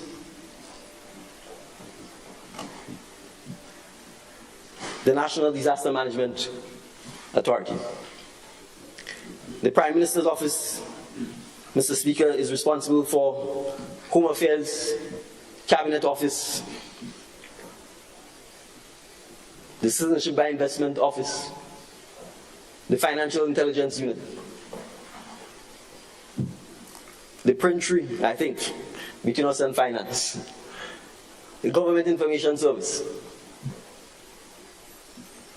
the Ministry for Infrastructure, Mr. Speaker, includes statutory bodies as the line ministry like the National Water and Sewage Authority, NOWASA, GRENLEC, the Public Utilities Regulatory Commission, the PURC, the Airports Authority, the Civil Aviation Authority, the Transport Ministry, which is part of the Ministry of Infrastructure and Public Utilities, includes the Transport Commission, Mr. Speaker, I want to speak perhaps of some of these lesser known entities, and I will start with the Transport Commission. The Transport Commission, Mr. Speaker, was created by an amendment to the Road Traffic Act. And to some extent, Mr. Speaker, it has created what is known as the Traffic Wardens Program. And it has created the Transport Commission in law. And largely, the two areas thus far that the institution has been dealing with is in fact the traffic wardens and the issuance of bus sticker licenses. Mr. Speaker, I met with the traffic wardens. And at the end of the meeting, one of the wardens said to me, "Thank you for not firing us. Thank you for not sending us home." And I admit that I was stumped. Because it meant, Mr. Speaker, that somebody or bodies were clearly peddling the idea to these young men and women, and in particular young women, that somehow this administration was going to send them home or fire them. You see, Mr. Speaker, that is the hallmark of the kind of fear, intimidation, and propaganda that this country has been governed by. Who in their right mind, recognizing the significant growth in the number of vehicles on the road, the fact that the roads themselves hasn't grown, they can't grow, there's no place for them to go, there's houses, buildings on either side, with a significant increase in accidents, who in their right mind will not recognize that the need to regulate traffic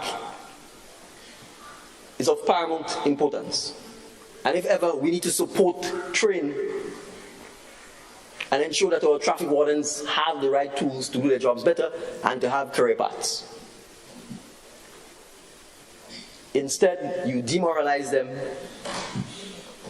you intimidate them, and you tell them falsehoods, all because you see them as a vote, as a reservoir of votes. Well, the dam has busted.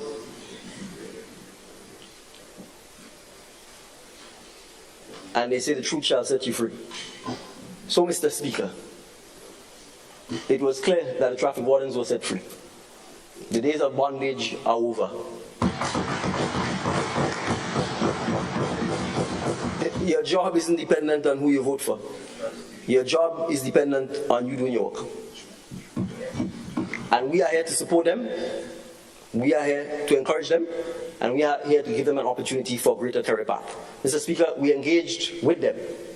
They let us know what the challenges were, from uniforms to the disrespect from pedestrians, from the challenges with working with the police force. We did a survey with them as to their job satisfaction. What are the things that matter to them? And do you know what mattered the most, Mr. Speaker? What mattered to them was their career path. Where am I going from here? So, Mr. Speaker, we indicated to them that the Transport Commission is newly formed and had not really gotten up in earnest. We are happy to report that the Transport Commission is now fully staffed, as in the commissioners. I want to thank P.S. Rhonda Jones and the Commission for the hard work that they've been doing. The Commission is made up of men and women from in Grenada and in the diaspora. You see, Mr. Speaker, we don't talk about those things. When we said we were going to create statutory bodies that will rely on both Grenadians at home and Grenadians in the diaspora, the Transport Commission is a perfect example of that.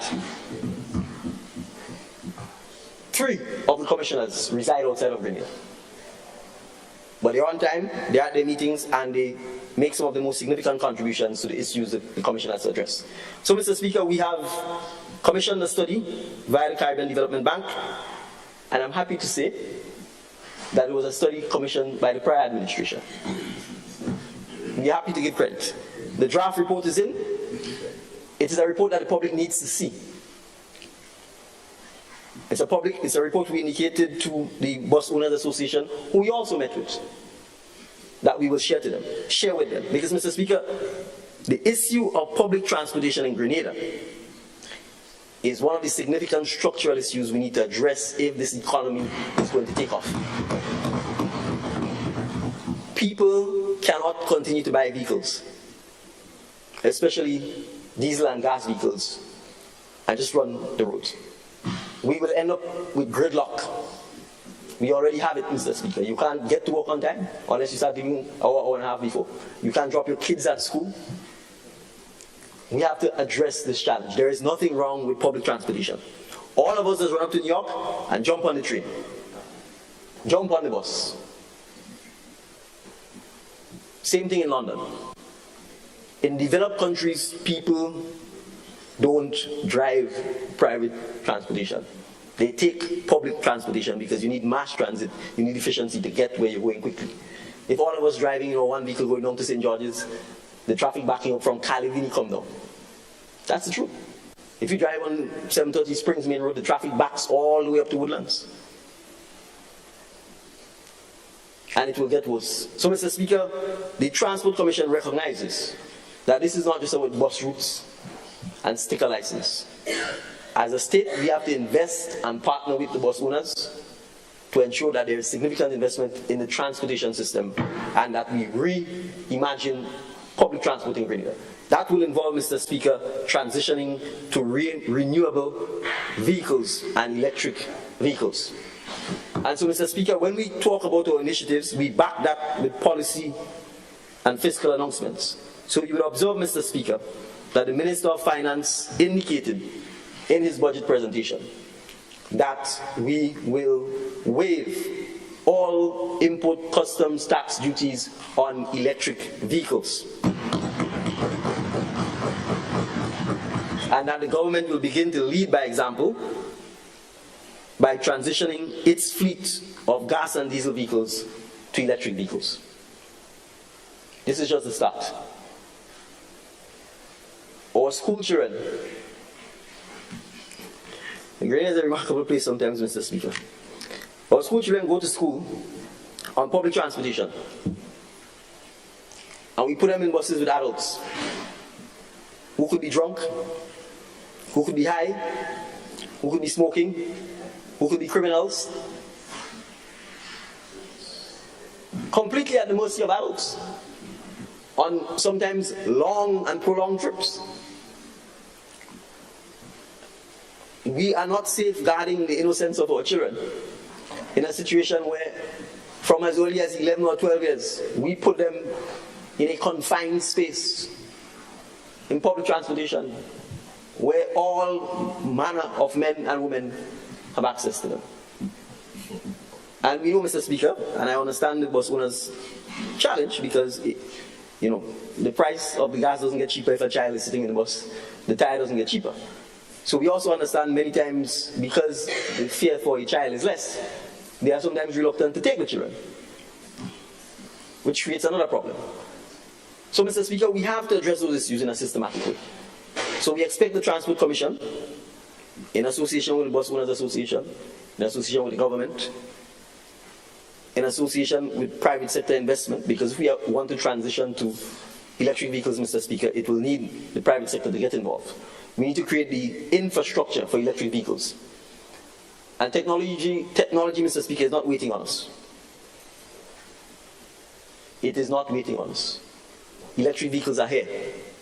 There are private sector persons who have already written to the government saying we want to put electric charging stations in public spaces. We want to bring in electric bikes. So if we don't put the necessary infrastructure, policies and regulations in place, the private sector, the investors, the businessmen will move on regardless. We may end up with some chaos. So it's important, Mr. Speaker, for us to make sure that we put the regulatory framework in place. So I'm highlighting the importance of the Transport Commission, Mr. Speaker, because we intend to broaden its work, we intend to support its work, and I'm sure we'll be hearing more from the Transport Commission. And I just want to signal, Mr. Speaker, we met with the Bus Owners Association, and they know we are not fighting with them. We see them as essential to this process. They provide a public service. Their buses are owned by them. They don't get any government concessions. They don't get any help.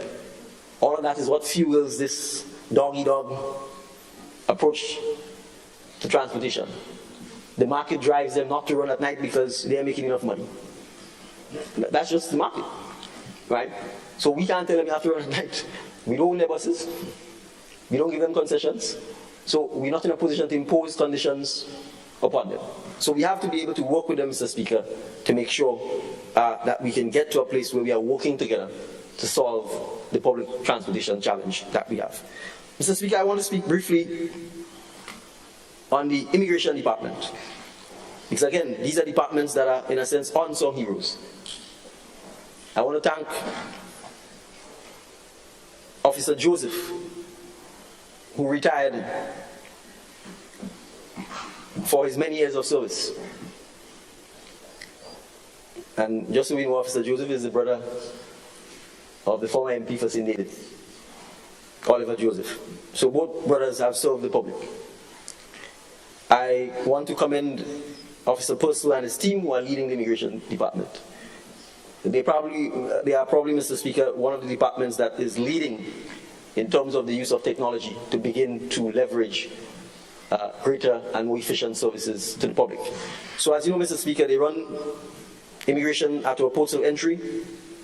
They are also responsible for the passport office. Mr. Speaker, we, in 2023, removed the need for us to fill in this little piece of paper when you're leaving the airport, which I think everyone found highly annoying, the embarkation card. We intend, Mr. Speaker, in the first quarter of this year, to have all embarkation cards to be done electronically. This long sheet of paper that you fill out, the days of that are over. And in addition, it's expensive because the airlines no longer print them and they expect us to print them. And since they're all cards, Mr. Speaker, we are going to move them online. So the contract has already been signed and we are expecting to have this implemented in the first quarter of 2024. Mr. Speaker, as you may be aware, you can pay for your passport applications online. You can go to pay.gov.gd. You don't need to come into the office. You can pay online. You get your receipt sent to you electronically, and you can get your passport.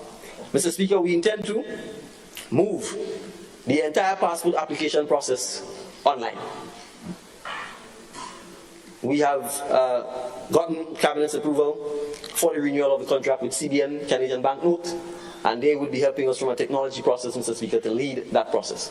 So it means in time, your passport application process will be done online, and your payment for your passport will be done online. As you're aware, Mr. Speaker, there are kiosks at the airport, and for Grenadians, when you come in, you don't have to go and see an immigration officer. You can use the kiosk, and you get through much quicker. For countries with machine-readable passports, the United States, England, Canada, Mr. Speaker, the services are going to be extended to them as well. So citizens from those countries can also begin to use the kiosk. Mr. Speaker, as was announced by the Minister for Finance, several Grenadians have complained about the need to have to renew their passport every 5 years. There seems to have been no clear policy perspective as to why the change from 10 to 5 years was made. And Mr. Speaker, we've taken the decision to ensure that the passports go back to 10 years. We have, the only exception we've made is for people 18 and under, for obvious reasons. Your physical features tend to change between you being a baby and perhaps preteen and then during the teenage years. So say for that, the passport will be issued for 10 years, Mr. Speaker. We do have some regulatory matters to sort out, because as you're aware, Mr. Speaker, on the passport form it says if you're 16 years and under, you have to get your parents' consent. We seem to have some, and that's one of the issues we need to work on, Honorable Attorney General. There's still some inconsistencies in Grenada as to when you become an adult and when you don't become an adult. So for example, Mr. Speaker, you know you can marry at 16. Right, which is a very strange thing, but you can't vote until you're 18. You can't drive until you're 18. So, Mr. Speaker, those are things we need to make consistent. If the legal age in Grenada is 18, then I think all disabilities should end at 18. So we likely will have to adjust the passport form as well to ensure that under 18 you get your parents' consent. Over 18 you're in the transition stage to adulthood, and so you can get your passport on your own. Thank you. How much more time I have? 10 minutes? 10 minutes. Is there any indulgence being granted, Mr. Speaker? Is there a request, Honorable Prime Minister? Perhaps for 5 minutes, Mr. Speaker. I will. If it's an indulgence, I don't think I can ask for more than 5 minutes, just to make sure that I wrap up. So I think that would give me 15 minutes, if you are so minded, Mr. Speaker. Granted, Honorable Prime Minister. Thank you very much, Mr. Speaker. Mr. Speaker, the police. Mr. Speaker, our security and the nation's safety is not something to politicize. It is not something for us to be flippant about. Second, the police as an institution, while it has a role to play in helping create a safe society, as an institution, the police itself can't guarantee or create a safe society. The society belongs to us. And crime and deviant behavior, Mr. Speaker, if it is prevalent, is a reflection of our society, our values, and how we bring ourselves up. So, Mr. Speaker, I will not stand there and hear people attack the institution of the Royal Grenadier Police Force when I know how difficult, challenging, and risky the job of a police officer is. We should be thanking every man and woman who offers themselves to serve in the Royal Grenadier Police Force. So when you stand there with this hypocrisy and talk about people after 4 months of training are becoming police officers, when under your watch there are people who never trained and became police officers, there are people who not one day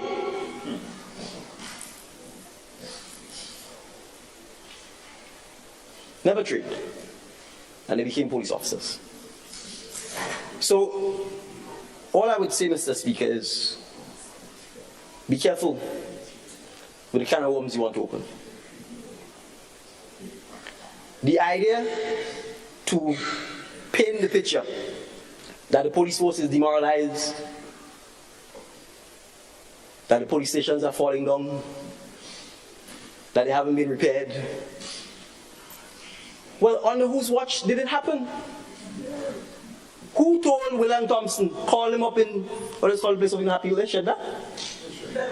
Who called him up there when he was Commissioner of Police and told him, you know, you're not my man? And unceremoniously dumped him from the office of Commissioner of Police. That is what obtained when Yonah Mitchell reigned.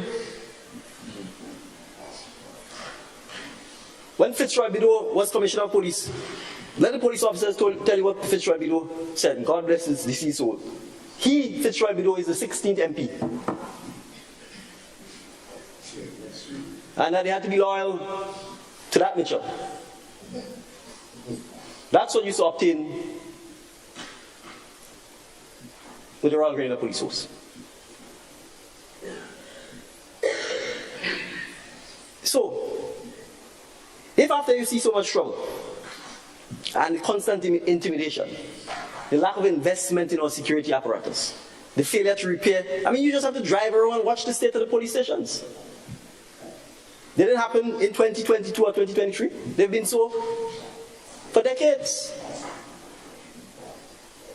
So if after working in some of these appalling conditions, and you realize pension is being paid now, and you make the decision, rightly or wrongly, to retire, who's going to criticize that? I've never walked in the shoes of a police officer. He's never walked in the shoes of a police officer. it is only because they have pension, they can actually be in a position to say, I've served long enough and perhaps it's time for me to move on to something else. If there was no pension, they would have to stay there and grind, because there was never any intention to pay or settle this. So, Mr. Speaker, let's make it clear.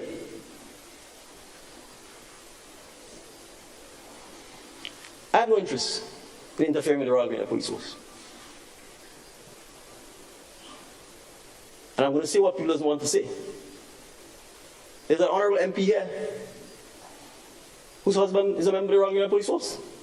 Have I done anything? Did I call him up in Laura and say, you're not my man? No. You think if the roles were reversed, this was happening? Let's be real. There's Richard Duncan. There's Gemma Bain Thomas. There's Julia Roberts.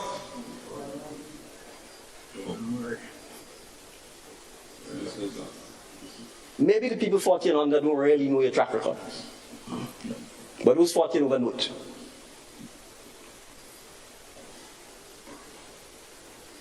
The current Commissioner of Police, what was done to him?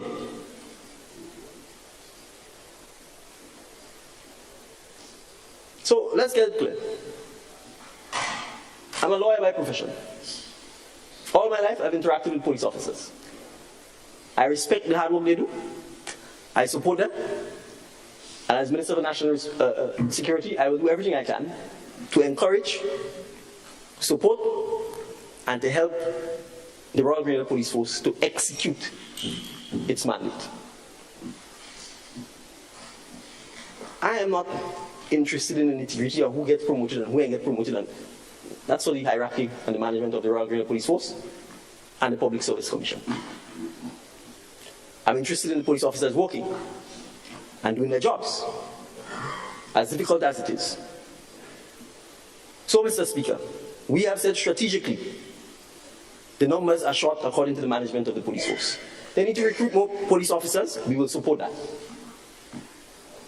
We have said that for institutions such as the Port Authority, who has the ability to pay for its own security, we want back the police officers in the police force. We have said to places like the Airport Authority, if you have police officers there, you can deal with your own security, you can get training from the police, but we want back the police officers in the police force. We have said, Mr. Speaker, that we will begin to install, come 2024, CCTV cameras in hotspots in public places to help the police with securing our public spaces and making sure that we're in a position to keep an eye on trouble spots and what is happening. We have said, Mr. Speaker, that we recognize, from the time I've been in office, I've been saying this. Not because I have premonition, Mr. Speaker, because it is clear, the trend is obvious. Anybody who's reading the statistics on crime in the Caribbean will see that gun crime is a pandemic in the region. And that it was just going to be a matter of time before it reached our shores. That has nothing to do with the Prime Minister who holds the position of Minister of National Security. It has to do with the fact that we live close to the United States. We're located in a transshipment area, drugs going north or to Europe. And the Americans themselves have said to us, the more drug interdiction there is the higher the gun crime. Because the criminals now are fighting for turf. So when we talk about the need to strengthen our Firearms Act, I'm not apologizing over that. A gun was meant to kill. It is lethal. It has no other purpose. And frankly, the only people who should have firearms are members of the Royal Grenadier Police Force. This is not some joke. Firearms are not things to glorify. And there are countless examples right at our doorsteps. If you want to come like Trinidad and Tobago, fine. Everybody now blames, each party blames the other party for the state of crime in Trinidad and Tobago. I'm not going on that route. So I have no intention, Mr. Speaker, of in any way demonizing the Royal Grenadier Police Force and not supporting them in their mandate to do their jobs. And we should all, frankly, take a bow and salute the members of the Royal Grenadier Police Force for the hard work they do. Mr. Speaker, the prisons. Perhaps more than any other security apparatus has been treated as a stepchild. I just want us to imagine the state of Grenada for a moment. If the 400 inmates, or close to 400 inmates at His Majesty's prison were circulating within this country.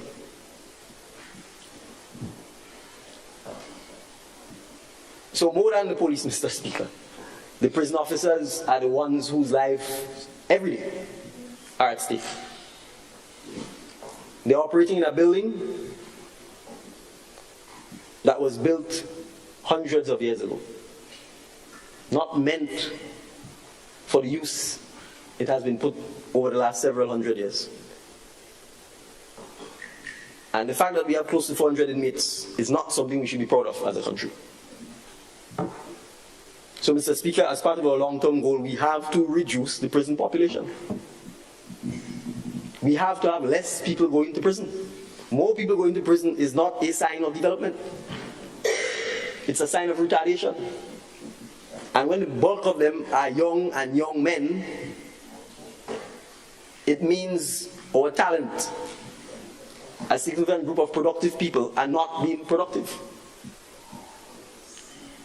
And so, Mr. Speaker, we have to recognize that there has to be significant prison reform and there has to be significant investment in the prison system. It is going to be a challenge, but it is something that we need to address, Mr. Speaker. And it starts with the human resource issues at the prison. The prison officers, the management of the prison, we have been meeting with them. We will continue to do so. It is not going to be easy, but the prison is not a place to play risk with. It is not a place to politicize. It is a place where we need professional prison officers that we support and appreciate the dangerous work that they do on our behalf. So, Mr. Speaker, I want to use the opportunity to publicly thank the Commissioner of Prisons, the management of the prisons, and perhaps more importantly, the junior officers who do the rank and file work every day in keeping us safe so that we can run up and down the country and run our mouths while they go to work late at night, early in the morning, come rain, come shine. So I publicly wish them and their families, and appreciate that some of them during Christmas will be working at the prisons while we home having a nice time with our families. So, Mr. Speaker, as a nation, we have to pay attention to those things. We have to invest in the prison system to reform it, to make it a place where you go last resort, not first resort. That will take planning. It will take a lot of consultation because the building is not fit for purpose. And the building itself sooner or later will become a security risk to us as well. So, Mr. Speaker, since it's 2:03 and I have 2 minutes left, I will say one final point in relation to the security contracts, because there's a large increase in the allocation under the Prime Minister's Ministry for security contracts. Why has this happened? Mr. Speaker, when we took office,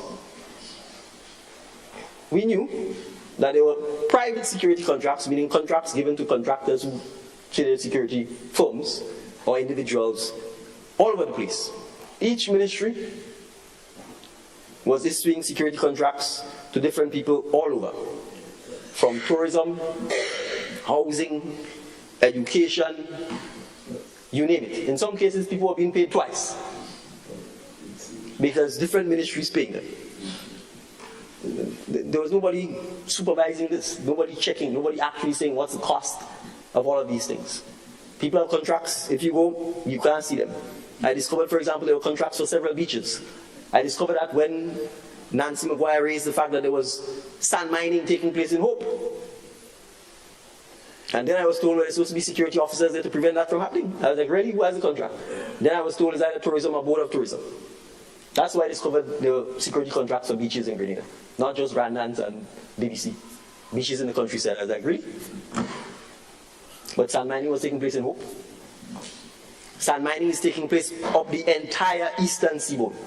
I'm going to call her name in Parliament. Jenny and her gang are sand mining and stripping the East Coast.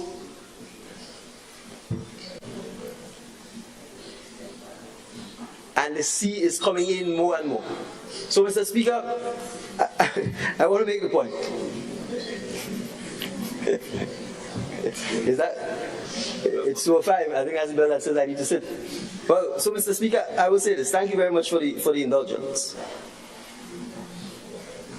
All we did was to centralize the security contracts under the Ministry of National Security for obvious reasons. So that first, we can actually know the quantum of money is being paid in security contracts, and second, we can have control over these contractors. Because we are not going to pay people, and when you find out, you go on Grandlands Beach, a contractor has a contract, you can't see a security guard anywhere. Right? We have to be able to hold them accountable to make sure that they in fact deliver what they've been paid to do. And as you can see, Mr. Speaker, it's not cheap. All right, so Mr. Speaker, I want to thank you for the indulgence. I want to thank all the members of the House and those who are gathered here for hearing me. I want to end by re-emphasizing that we are here to serve. I could probably speak for the entire day. I haven't touched the Ministry of Infrastructure at all. I believe if I am given the chance to speak again in this debate, that will be the ministry I will be dealing with. Thank you very much, Mr. Speaker.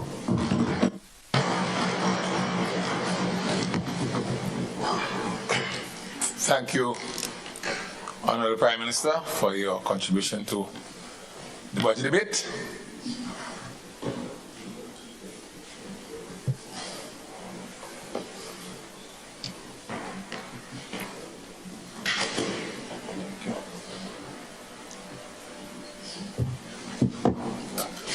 And I now invite the Honourable Member for St. George South to make his contribution.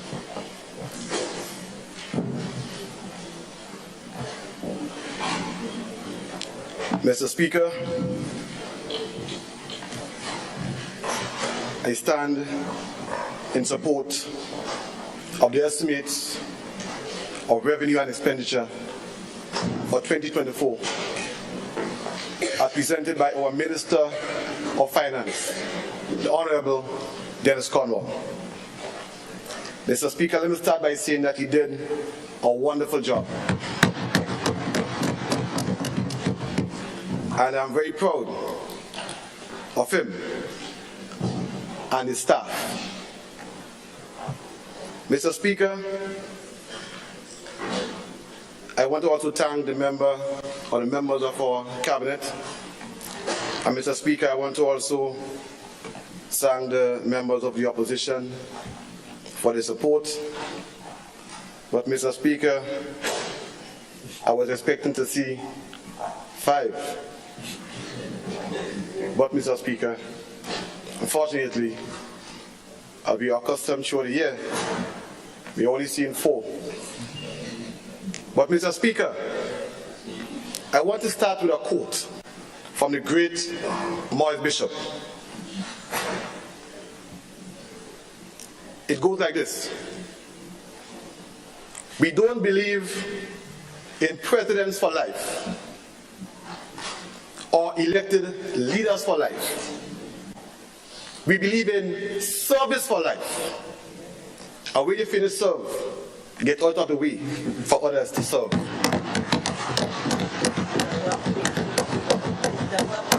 Mr. Speaker, I know Peter will agree with me. Mr. Speaker, the people of the Great South, we want to thank the Prime Minister, the Cabinet of Grenada,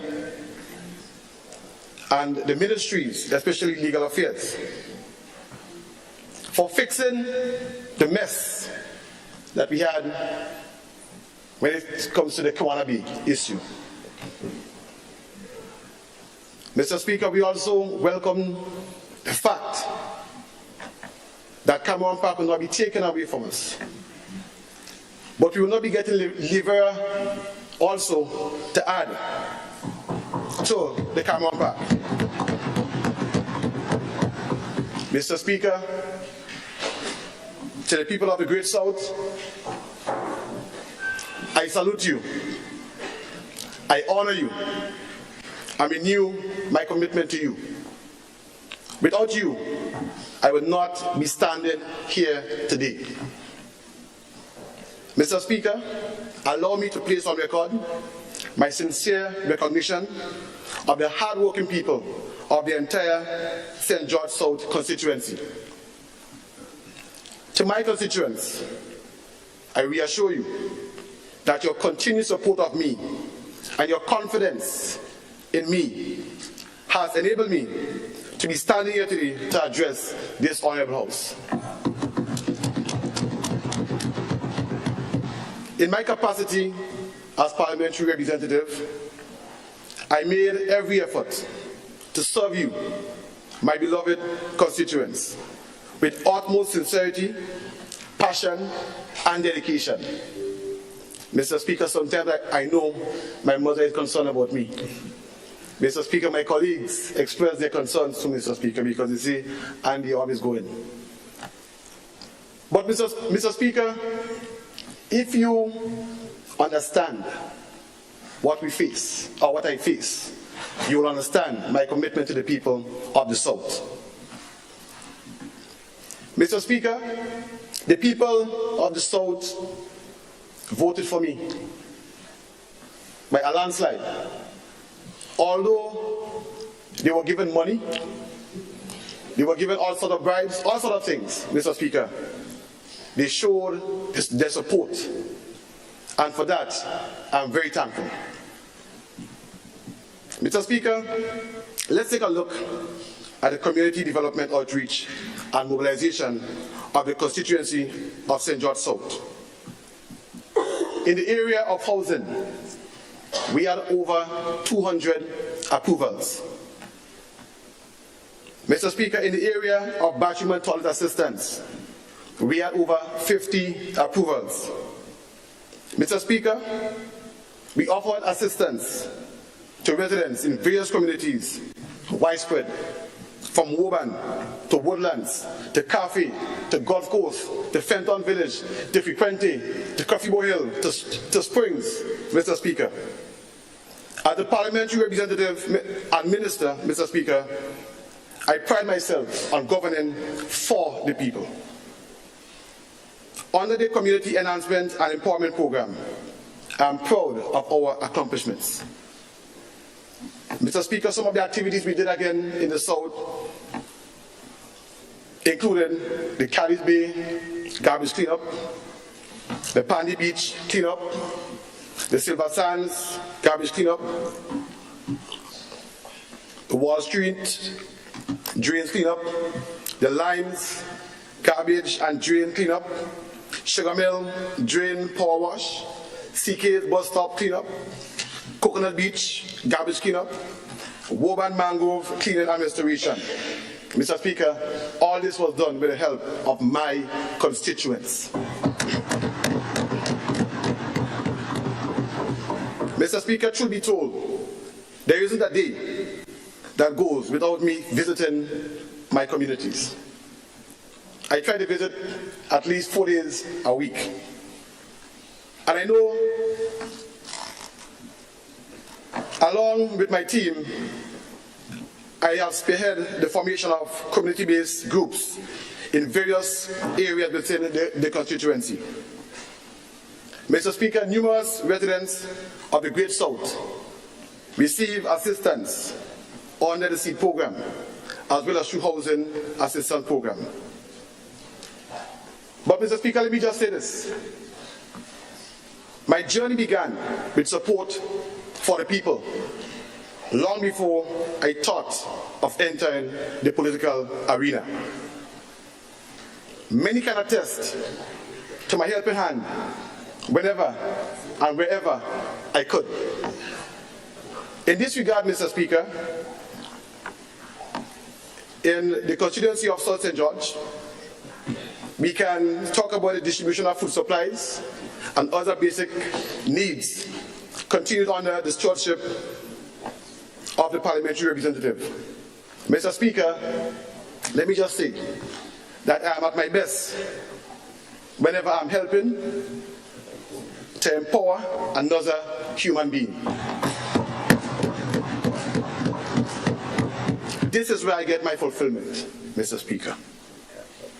As part of the constituency outreach, I have participated alongside numerous groups and individuals in reviving the community spirit and fostering a collaborative partnership for development. This included working with the businesses and church communities within my constituency, such programs also included the funding and sports, donations to schools, donations to vulnerable community members. Mr. Speaker. Mr. Speaker, we are currently doing work on the Limes pasture. And before we came into office, Mr. Speaker, when I used to be a supporter of the other side,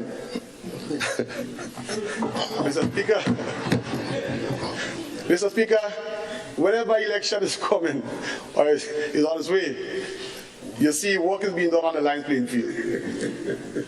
Mr. Speaker, to be honest with you, over 10 years now, approximately 10 years now, Mr. Speaker, work is being done on the line playing field. But this time, a proper fix will be done on the line playing field. Mr. Speaker, we are doing work on the Grandlands Court at present. As a little boy, I remember when the bus used to drop me across the road and I look across by the court, I would see people playing tennis on the court.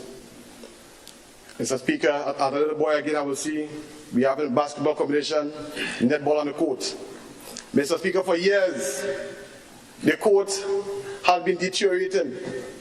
And Mr. Speaker, no one came to the rescue of Grandlands Court. To date, we can boast of us changing the fencing, changing the lighting, changing the basketball rings, working on the grounds. And Mr. Speaker, as the MP for the South, I believe in empowering people of the South. So what we did not go to procure some of these items abroad. We got people, and I'm talking about youths in the South, to actually make some of these things that will be used on the basketball court. Mr. Speaker, for years we have seen Monrouge pasture, a pasture where you have intersector football and cricket every year. Mr. Speaker, people have been asking for the pasture to be lit. And Mr. Speaker, I'm proud to say, through the help of the Minister of Sports, that the infrastructure, everything is set up for the lighting of the field. And we expect to light the field on the 15th of December 2023.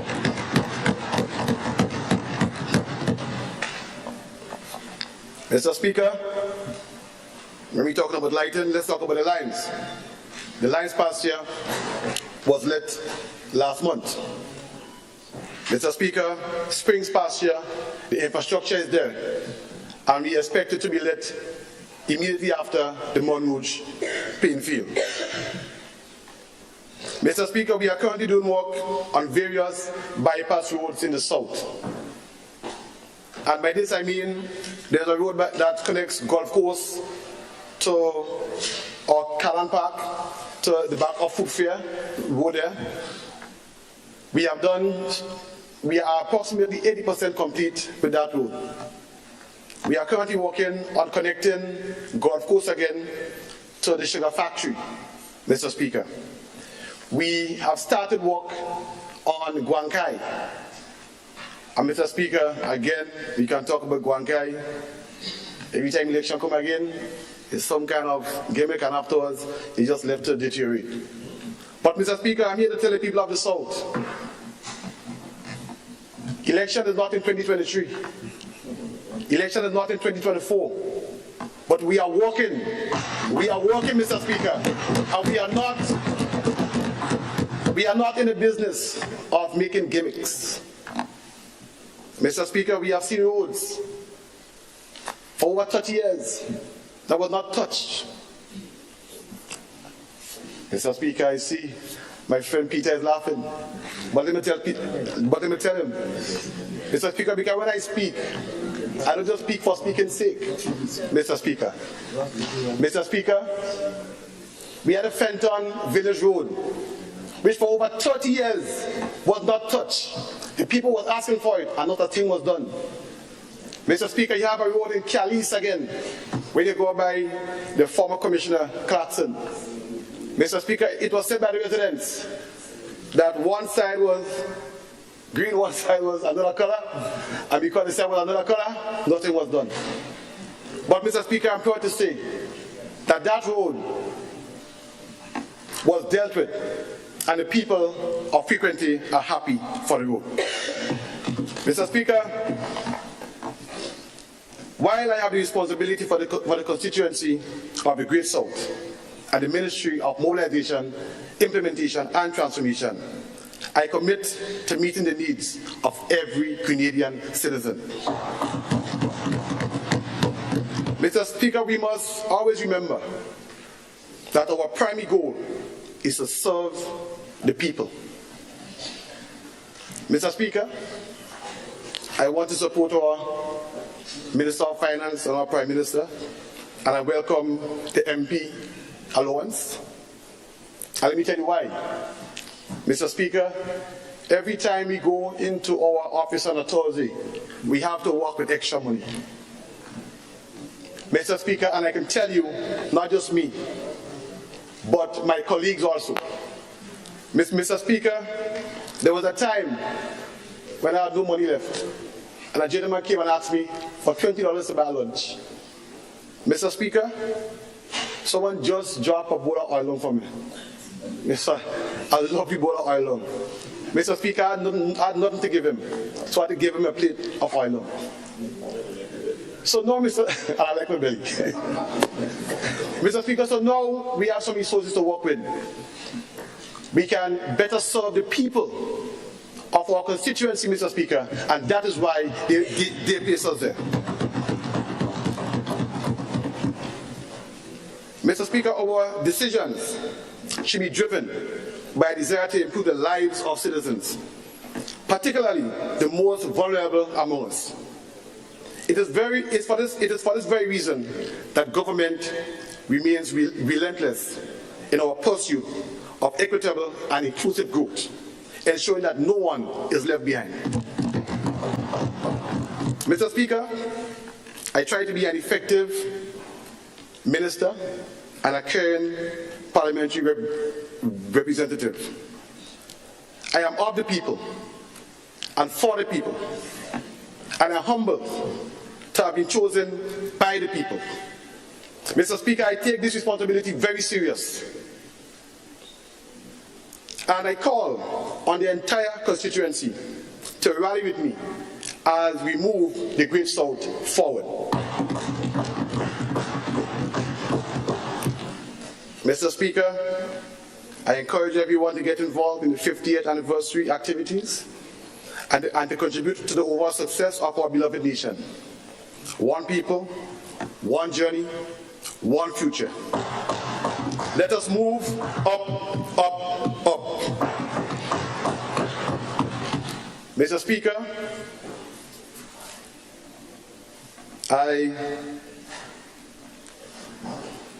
please permit me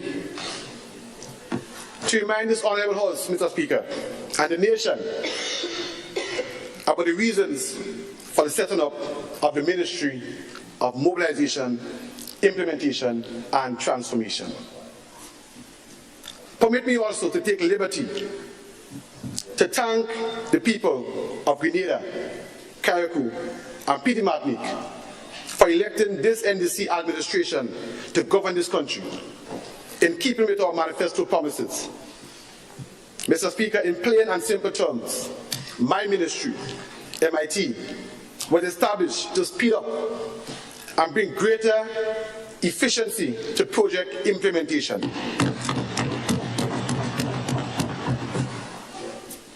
Mr. Speaker, it is not uncommon for persons doing business in the private sector to say that time is money. Mr. Speaker, too often we forget that this is also true in the public sector. The failure to act in a timely and efficient manner to diligently meet milestones in project implementation can result in the loss of money and ultimately derails important projects. Mr. Speaker, as a new administration, we had the unpleasant task in the last budget debate to call out the previous administration for its slow rate of project implementation. Mr. Speaker, we had the even more unpleasant task of exposing the disgraceful rate of management and wastage. Mr. Speaker, the Ministry of Mobilization, Implementation and Transformation, my ministry, was set up because the people of Grenada could not afford to have a government continue playing fast and loose with their scarce resources. Some of these resources came from foreign sources, while some were from the hard-earned dollars from taxpayers. Mr. Speaker, we created an arm of government whose responsibility it is to remove the bottlenecks and clear roadblocks standing in the way of project implementation. Mr. Speaker, my ministry consists of a small, dedicated staff with organic connections to all major government projects across the whole of government. Mr. Speaker, I want to publicly thank my staff for the hard work and dedication.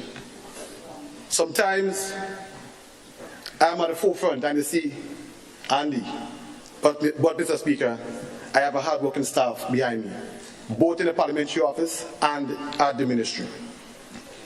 Mr. Speaker, as the Minister for Mobilization, Implementation and Transformation, my responsibility is to ensure effectiveness and efficiency in achieving our government's strategic priorities. MIT is therefore leading the charge in the government transformation agenda. Mr. Speaker, I cannot overstate the importance of prudent fiscal management. In these challenging times, it is critically important that every penny of our taxpayers' money is spent wisely. Our citizens have placed their trust in us to be responsible stewards. Therefore, it is our duty to care and to safeguard our nation's resources. Mr. Speaker, we will remain steadfast in the mission, and the onus is on us to fulfill our duty to the people. Mr. Speaker, MIT has achieved significant milestones in 2023, despite our small workforce. Having said that, I wish to make only a few key points as the focus of this debate. Mr. Speaker, MIT ensures that programs and projects are undertaken in alignment with our government priorities. Our overall focus is on impacting and improving people's lives and livelihoods. Mr. Speaker, the project implementation record of this NDC administration stands in stark contrast to the project implementation record of our predecessors. Mr. Speaker, I believe that every government needs an MIT.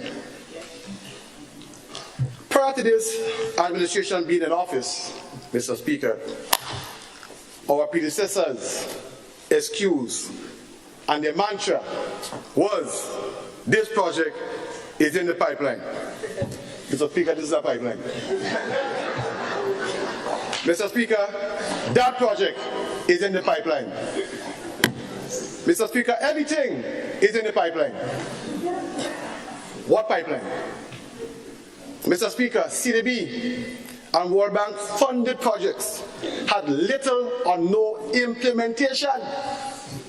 These Each project, Mr. Speaker, was said by them in the pipeline.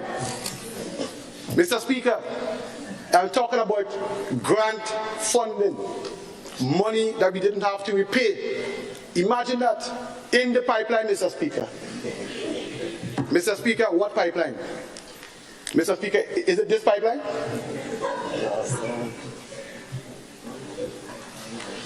Mr. Speaker, we almost lost funding for some of these infrastructure projects.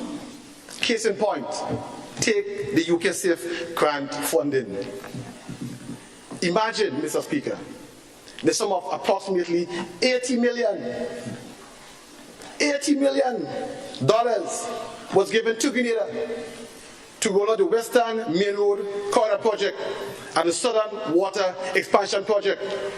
Mr. Speaker, and the leader of the opposition have the belly to blame us for losing the money.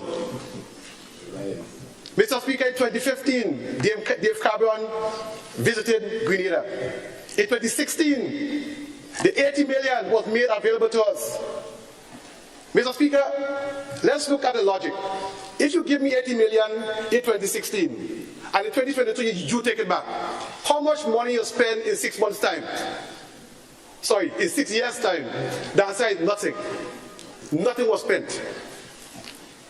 Mr. Speaker, after 6 years, the project for that funding could not make it on the pipeline, unfortunately. Mr. Speaker, the funding walked out the door, or it got blocked in the pipeline. But Mr. Speaker, let me just say this. Because they like to call us inexperienced, and they like to call us children. Well, Mr. Speaker, the team of inexperienced children had to renegotiate with the funders to get back the majority of the funding for the choked project, UK SAFE.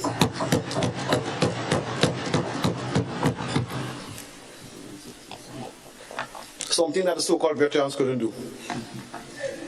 Mr. Speaker, we did well. We did very well. We were able to get back $70 million. Mr. Speaker, I'm happy to report to this honorable House that MIT has cleared up, let me get it, and will continue to unclog the blocked up, contaminated pipelines, Mr. Speaker. And Mr. Speaker, let me just say this to every Canadian, and to the other side, the master plumbers are in tongue. Mr. Speaker, the pipeline is unblocked. So, Mr. Speaker, permit me to report on some of the projects we had to take out off the pipeline. Mr. Speaker, there was the OECS Regional Tourism Project. Mr. Speaker, that project is the project on Fort George or Fort Rupert. And that's where it was a police headquarters, and we had to make it into a tourism site. Mr. Speaker, that we got funding for that project in August of 2017. 5 years later, that project was in the pipeline and was not implemented. Mr. Speaker, when we entered office, the project had approximately 4% implementation rate. Mr. Speaker, I'm proud to say that today, this project has a 95% implementation rate. Mr. Speaker, let's talk about another project that was in the pipeline. Honorable MP, may I this up for a moment? I notice we have an applause from the gallery. It's not allowed. It doesn't matter how you feel about the presentation. The applause are reserved for those in the chamber. So you have to try and contain it. I don't want the noise to continue. Mr. Speaker, we have the Digi4 project, which is the Digital Governance for Resilience project. Mr. Speaker, when we entered office, that project was on the verge, Mr. Speaker, of collapse. And Mr. Speaker, I want to thank the Ministry of Economic Development, ICT, Mr. Orlando Romain, Mr. Speaker, to date, we have a project implementation rate on that project of approximately 98%, Mr. Speaker. Mr. Speaker, we have the G-Cruise project, Climate Resilient Water Sector in Grenada project. Mr. Speaker, that project again was in the red. That again, Mr. Speaker, was in the pipeline. But Mr. Speaker, I want to thank again Mr. Bagwan and the Ministry of Economic Development for their hard work and dedication, Mr. Speaker. And today, we have a project implementation rate of approximately 95%. Mr. Speaker, we have a solar PV farm project in Carriacou since 2018, Mr. Speaker. Mr. Speaker, that project is, we're talking about renewable energy on the island, Mr. Speaker, of Carriacou. Since 2018, nothing was done, Mr. Speaker. And today, we have a project implementation rate of approximately 100%.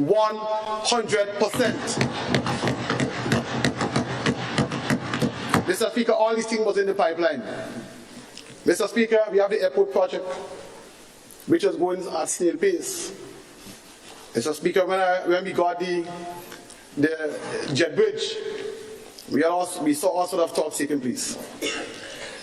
But Mr. Speaker, let me just say this. The point I'm making, it is okay to have an idea.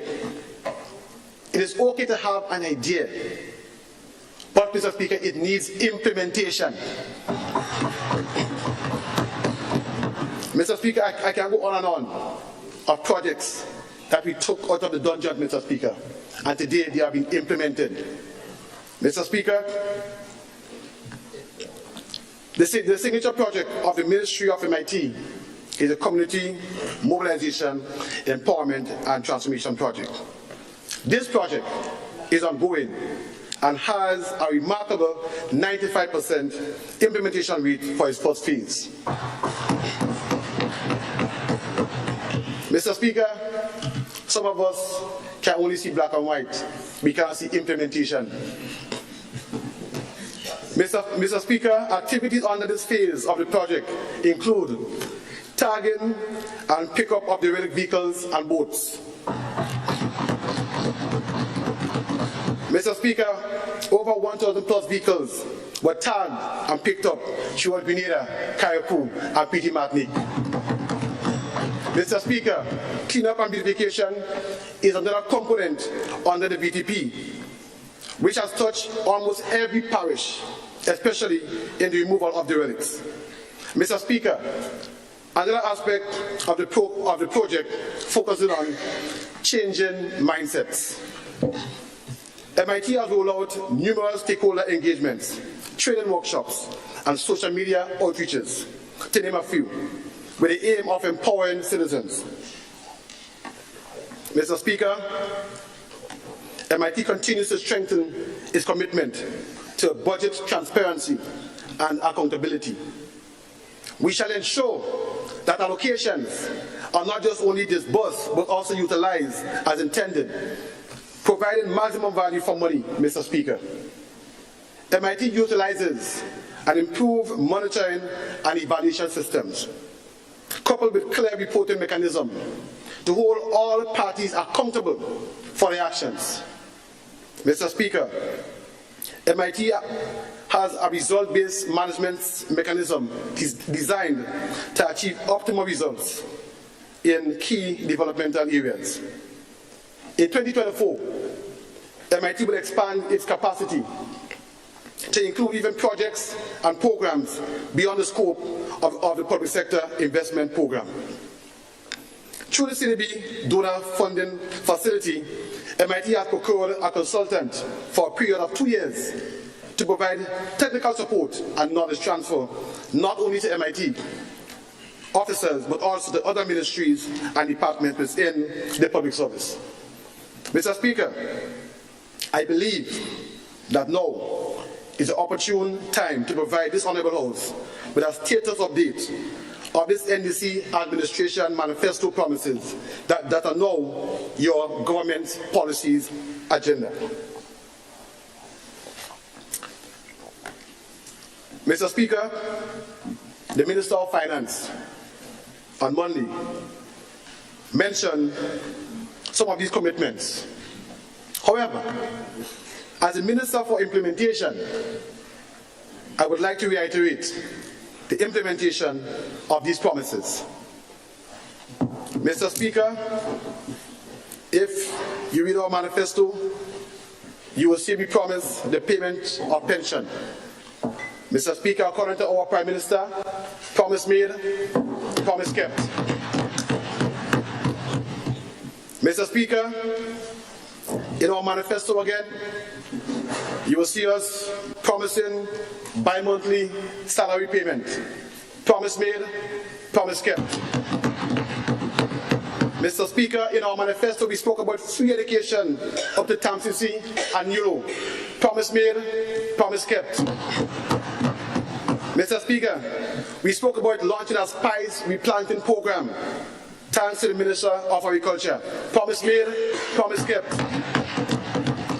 Mr. Speaker, we spoke about the introduction of local government.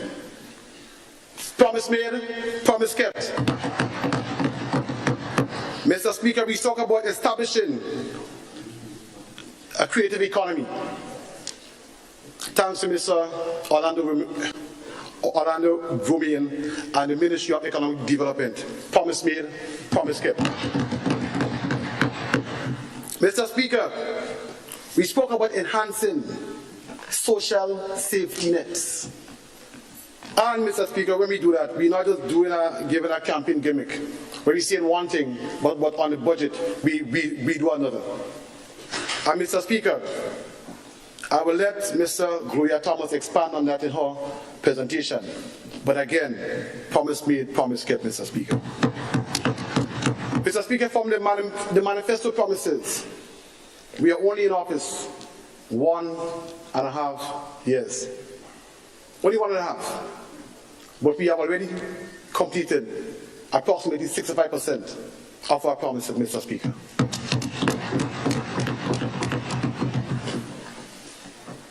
I expect that clap, Mr. Speaker. Mr. Speaker, this record speaks for itself. We have made significant progress on delivering our commitments to the people of Grenada-Carriacou and PD Martinique. Your government has achieved a great deal in less than 2 years since assuming office. Our citizens are our major partners and stakeholders in the development of this nation. MIT, therefore, remains committed to active engagement of our citizens through consultation. Your expertise and perspective have enriched our decision-making processes and ensure that our priorities reflect the people's diverse needs and aspirations. Mr. Speaker, I conclude this debate with an open mind, a deep sense of responsibility, and a steadfast commitment to ensure that the mobilization pipeline, that the implementation pipeline, and that the transformation pipeline remains unblocked. Mr. Speaker, I thank you.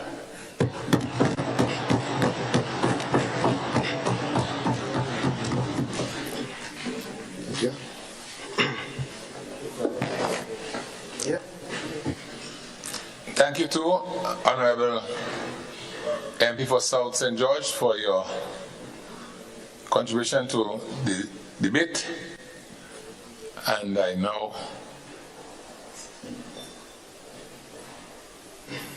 invite the Honorable Kevin Andrew.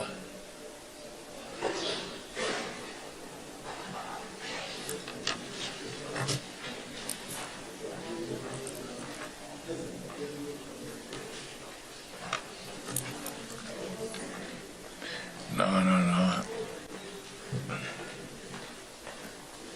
Let me just check my schedule. I think I have.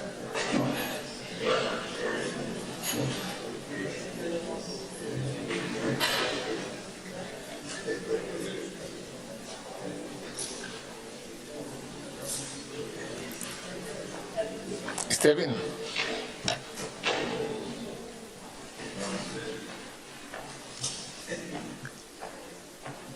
Hold. Honorable Kate, Honorable MP for St. Andrew Northeast, are you taking the this time not to address the House? No, it's honorable. For my information, it's honorable Kevin Andrew. So,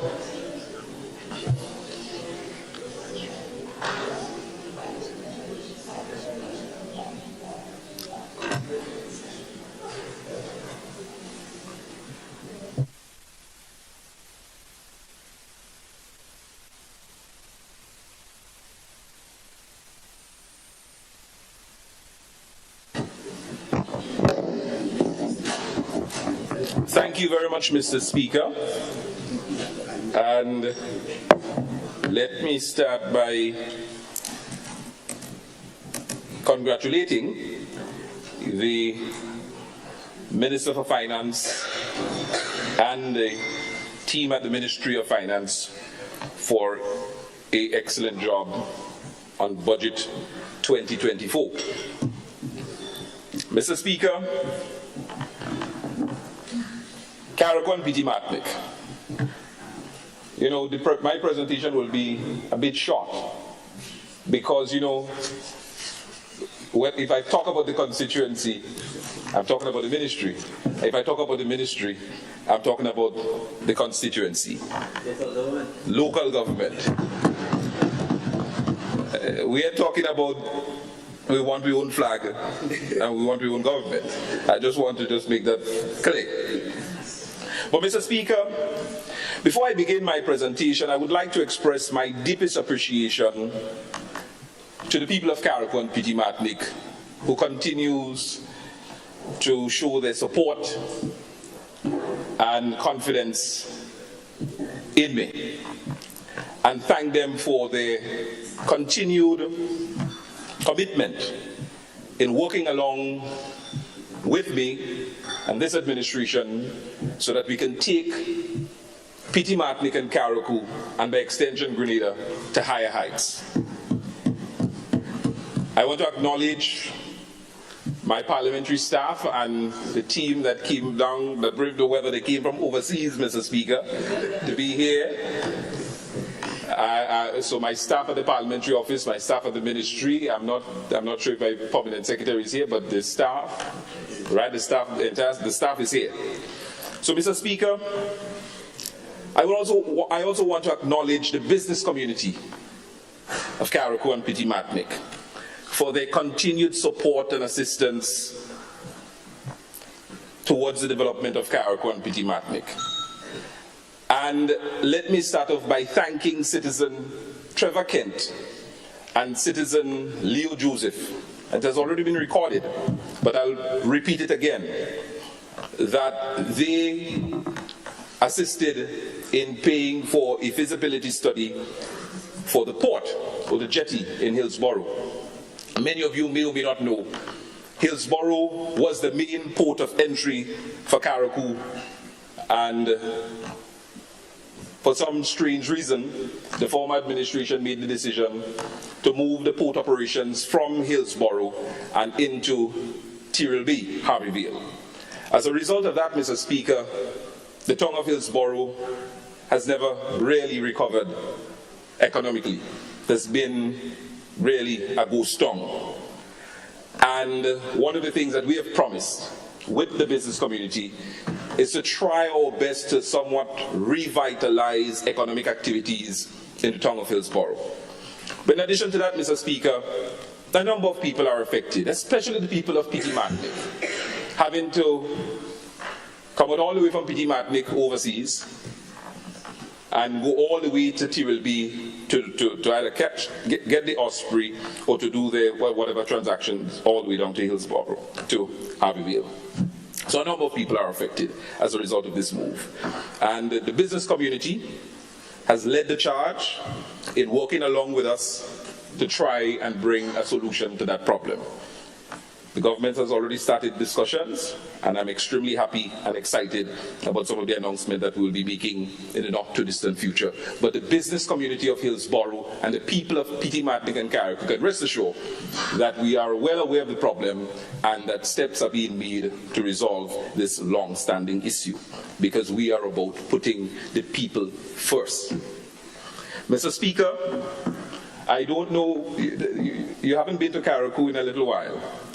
So I'll invite you again and invite those of my colleagues and friends to come to Carriacou who haven't been in a little while. And if you come, Mr. Speaker, you'd realize, especially in the town of Hillsborough, that we now have street signs and it tells you the name of the street that you're on. And this initiative was a brainchild of citizen Valerie Thompson and businessman Kim Mills. So Valerie Thompson came up with a brilliant idea, which I supported 100%, and businessman Kim Mills also supported the idea by financing and purchasing of the street signs, over $40,000 worth of street signs, and not just the names of the streets, Mr. Speaker, but also the traffic signs and so on. So citizen Kim Mills, Mr. Speaker, businessman Kim Mills, and citizen Valerie Thompson, Mr. Speaker, must be commended for this wonderful collaboration.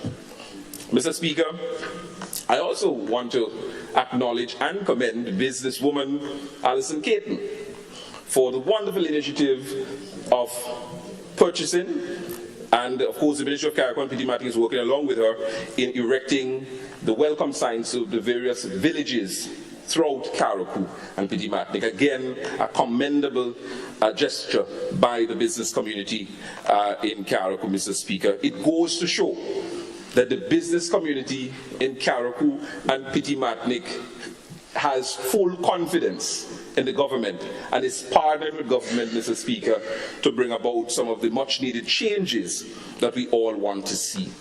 And I also, Mr. Speaker, must extend gratitude to businessman Piero Zipoli, Sarona Roberts, Davison Alexis, Richie Gee, Ova Bishop, Wayne Bullen, Kent Joseph, Kent Cyrus, Jerome McQuilkin, citizen Patricia Davis from the diaspora, Kit Coy, and many others, Mr. Speaker, who has collaborated with the Parliamentary Office or the Ministry of Carriacou and Petit Matic to help bring about some of the much needed changes within our community. Mr. Speaker, Carriacou and Petit Matic is poised for success and is ready to become the gem of the Grenadines once more. So we are poised for the takeoff, Mr. Speaker. Our administration is laying a strong foundation in Carriacou and Petit Matic, be it agriculture, fishing, sports, culture, tourism, healthcare, education, or infrastructure. We are laying those foundations for the takeoff so that we can once more be that gem in the Grenadines and, might I dare say, in the Caribbean. Mr. Speaker, we understand the importance of building a solid foundation and providing sound and steady leadership for lasting progress. Strong, sound, and steady leadership. Some people can talk about sound and steady and strong leadership. But, Mr. Speaker, in the area of agriculture, I am happy, Mr. Speaker, to talk about the construction of a brand new fishing center in the village of Wynwood, which will benefit the fishermen, the villagers of Wynwood and surrounding area. Mr. Speaker, it's a pity I didn't print the photos to show you, but Prime Minister is against wasting paper. But next time we'll have to put it on the screen. I'll post it up. If you see the existing condition of the Wynwood Fish Center, what was, you would bawl. The dilapidated state it was in. And I don't know how we had a minister for agriculture and fisheries and the condition of those buildings were in that, it baffles me up to this day. And after months of taking office, Mr. Speaker, recognizing that and making a promise, because we were on the campaign trail and I saw the condition. And I say to the fishermen in Wynwood and Dover and surrounding areas, I say, if you elect me as your member of parliament, one of the first things we are going to do is address this matter. Mr. Speaker, they are now getting a modern fishing center, Mr. Speaker, bigger, better than what currently exists. Mr. Speaker, laying the foundation, because you see, when we improve the fish centers and you improve those facilities, it means that the fishermen will have more confidence, will feel more safe and secure, and having those infrastructure, they'll be able to produce and work even more, bring in more catch, more support for the families and so on, Mr. Speaker. So we have to lay the foundation for those things to take place. Upgrade to the Belen Nursery and Limle Livestock Station building, Mr. Speaker. Laying the foundation. Carriacou and Petit Martinique was once the mecca for livestock. I am shocked, Mr. Speaker, that we are now importing livestock from St. Vincent or Barbados or Trinidad. I recall when people, I recall the stories, mind you, because I'm a young fella. I didn't born yet around the time. But I was told, Mr. Speaker, the days when people from Union Island, even my great grandfather from Union Island, used to come to Carriacou and buy the livestock, ship it over to Union and then ship it over to St. Vincent, because we had quantity and quality livestock. People from Trinidad used to come to Carriacou, and the same used to happen. Come and buy quality and quantity in terms of the livestock, Mr. Speaker. But because we are laying the foundation to get back to where we once were, and to even better it, we have to do the necessary upgrades, Mr. Speaker, and I'm happy that the upgrades have started. Mr. Speaker, training our farmers and fisher folks in different areas such as silage production, fish pot construction, sustainable animal husbandry. A capacity training, Mr. Speaker, was conducted for young and aspiring boatmen of both Petit Martinique and Carriacou. Mr. Speaker, providing support to farmers under the food security program to strengthen production and increase food security. Minister for Agriculture. Upgrade of the botanical gardens, Mr. Speaker, with the construction of a washroom facility. Again, Mr. Speaker, I'm proud of this initiative and this program, ongoing program in Carriacou to help improve this green space. And mind you, the concept started under former MP Kindra Matrin, and I must commend her for the foresight. And we are picking up from where she left off and to even better that concept. So she must be commended, Mr. Speaker. Mr. Speaker, the installation of 2 ice machines at the Windward Fish Center and the Hillsborough Fish Market. The reconstitution of the Carriacou Land Settlement Board. It's a big deal, most people may not understand. I recall in 2008, the mess the former NDC administration met in Carriacou with lands. I mean, government lands, strong lands all over is really in a mess. But in Carriacou, I think it's worse.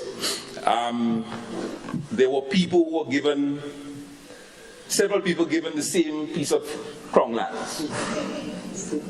Several. Because of election gimmicks. There were people who were just told by word of mouth by a politician, go and build. Go and build on crown lands, not knowing that because of future development,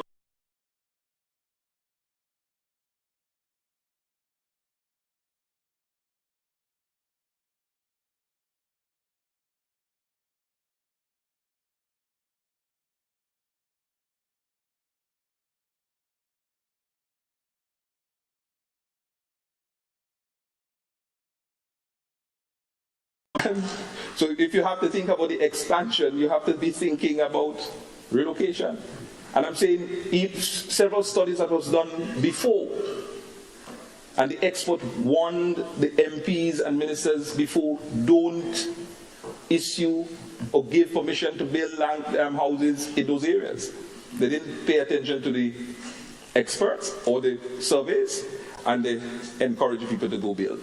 And today, of course, we would have to clean those mess up, Mr. Speaker, because we have to think futuristic. So the Land Settlement Development Board was reconstituted to help us with those matters, Mr. Speaker. They did an excellent job in the 2008 era, and of course they'll help us with dealing with some of the issues that we now faced with.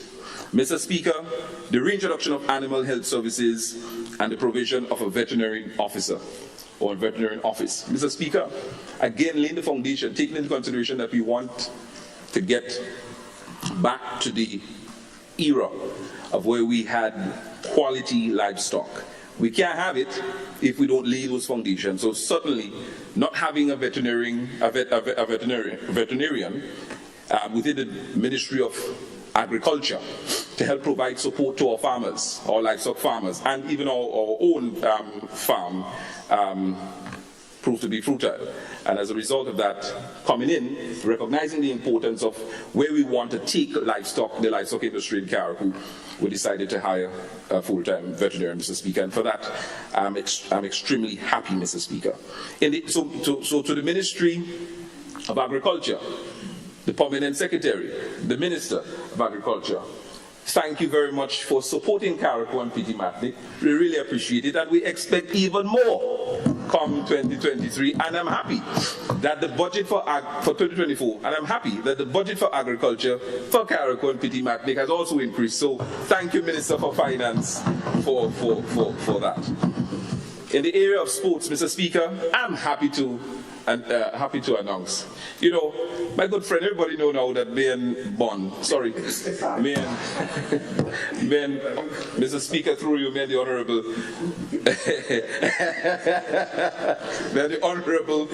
MP for St. George's Northeast, are very good friends, but not because of our friendship.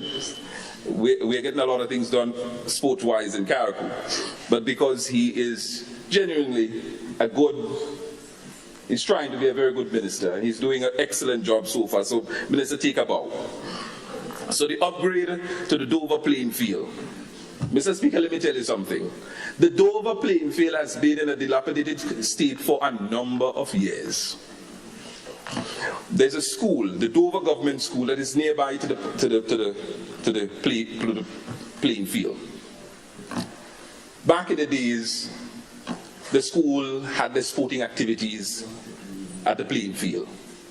For a number of years, it couldn't because of the dilapidated state it was in. Mr. Speaker, upon assuming office, we started the process of upgrading the Dover playing field. And the intention, Mr. Speaker, is to light it up, put necessary bleachers, and to continue to improve the facilities as we go along. So I'm extremely happy with that. In addition to the upgrade, we're fencing it, Mr. Speaker. We improved the cricket turf on the playing field there. Mr. Speaker, the Mount Pleasant playing field. It's another playing field. The present location of it, the lands were there, but it was not a playing field, so we're now transforming it into a playing field. And if you go there now, for those of you who haven't gone to Mount Pleasant in Carriacou, for those of you in Carriacou who have not gone to Mount Pleasant recently, you should take a drive up to Mount Pleasant, and you would see the transformation taking place in on that piece of land that we are turning into a playing field, Mr. Speaker. So I'm very proud of that. The people of Mount Pleasant has always been good to the NDC. And I know that they are extremely happy for that. Not just the children of the school that will benefit, but the entire community.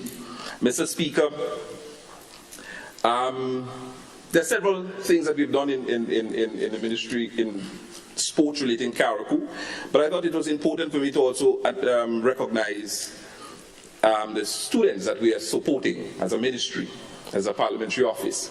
That are studying in Jamaica. They have sports scholarships. But special recognition must be given to Mr. Trevor McIntosh and the Carriacou and Petit Matnik Wellness Foundation for sourcing those scholarships. And of course, as a ministry, as a government, we are also supporting the students so that they can go out there, do their best, and come back to help us improve our sporting industry. Because as the Prime Minister said, it's a multi-billion-dollar industry. There's a lot of potential there, and we have to see how we could find different career paths and options for young people. Mr. Speaker, in the area of culture and tourism. Now you would see what the Prime Minister, mentioning all the ministries, they have all the ministries in Carrick, but that's how Carrick is. There's a branch of every ministry in Carrick. I'm going to get to local governments in a while. Mr. Speaker, I'm happy that in the area of culture, we have started the process of revitalizing steel pan music. And special commendation must be given to Ms. Georgina Ray, our youth coordinator, and Chantel Dixon Benjamin, a youth officer, who have taken up the charge to help us with the revitalizing of steel pan. Mr. Speaker, my great-granduncle, Mr. Tyrrell Frank, from Carrick, from Monva, in a village called Belmont, but it's a little place called Monva. He then resided in Haverville. He brought steel pan from Trinidad to Carriacou, and almost every village in Carriacou had a steel band, group. Mr. Speaker, fast forward to today, there's no village on the island that has steel pan. So recognizing that we once had steel band groups in every village, we've decided that we are going to work along with those individuals to help us to revitalize it. And so far, Mr. Speaker, it is going wonderful.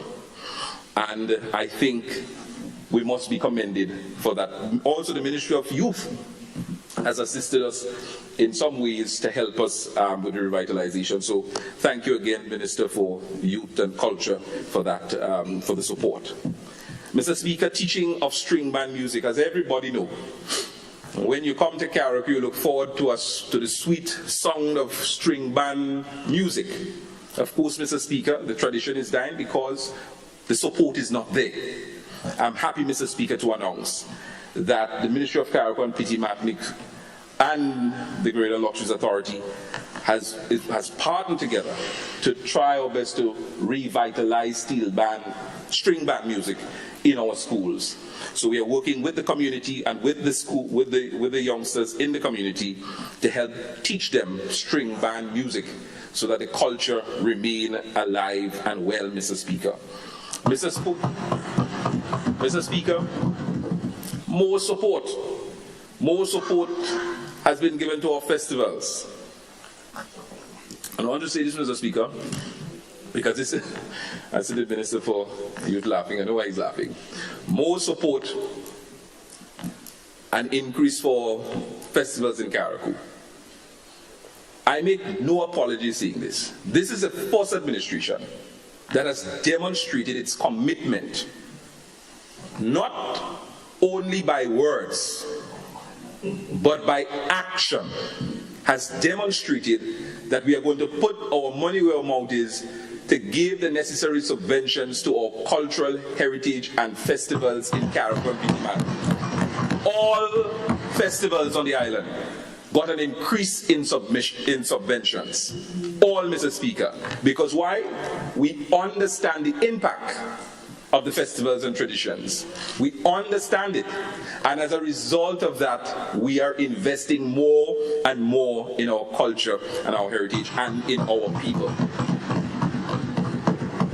The only administration that has done such, I want to put it on record, Mr. Speaker. The record is clear when it comes to that.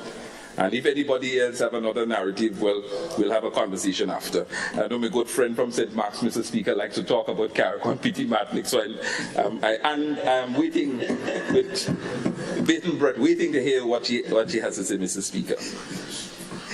Mr. Speaker, you know, when I got the news, I recall, Mr. Speaker, we were called into a consultation. And we were talking about all the things that the Board of Tourism is doing in Grenada. And a discussion came up. And I said, what about Carriacou? We want X, Y, and Z. And my colleagues, Mr. Speaker, would tell you that sometimes, I mean, this is something I could be a little bit dictative. But I'm very aggressive. And it's just by nature that I want what I want for Carriacou and Petit Martinique. So So in this consultation, they were talking about all the things that's been done for Grenada and so on. I said, well, we need something for Carriacou. And I pressed and I pressed, but the good thing is that the chairman, the managers, the management and staff of the Greater Tourism Authority, GTA, well trained.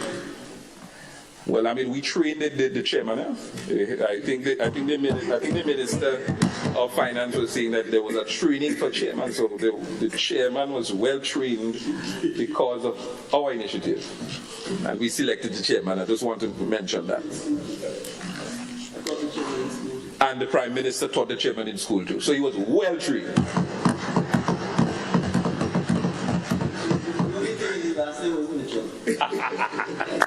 Long story short, Mr. Speaker, Carriacou will be benefiting from an underwater sculpture park. The impact that will have on the tourism economy, on the overall economy of Carriacou and Petit Martinique, will be one of significance. Let me explain. There are divers who come from all over the world, Mr. Speaker, just to dive at our underwater sculpture park in Grenada, you know. They spend thousands of dollars just to come and see. So just imagine, you have an added attraction, specifically designed and created for Carriacou. Just imagine the people that will be coming up to Carriacou to dive. I invited Prime Minister to be part of the first dive. Think about the ferry service. Think about the airlift to Carriacou. Think about the hotels, the Airbnb, the restaurants, the taxi men and women. Think about the impact it will have.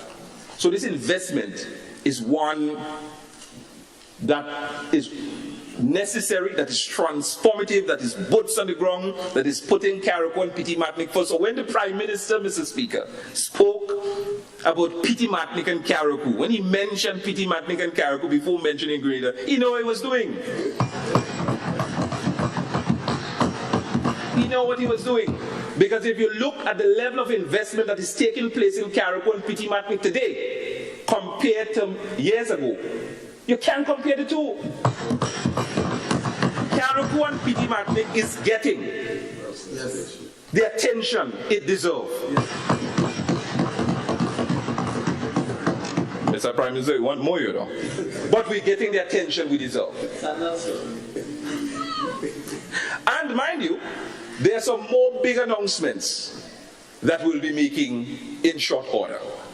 So I know that my cabinet colleague and the Prime Minister has Carriacou and Petit Martinique at heart. And I'm grateful for such a wonderful team. All of them. Anybody that I asked for anything, nobody has turned me down yet. And I thank you so much for that, my dear colleagues. Thank you. The wing guy working good. Mr.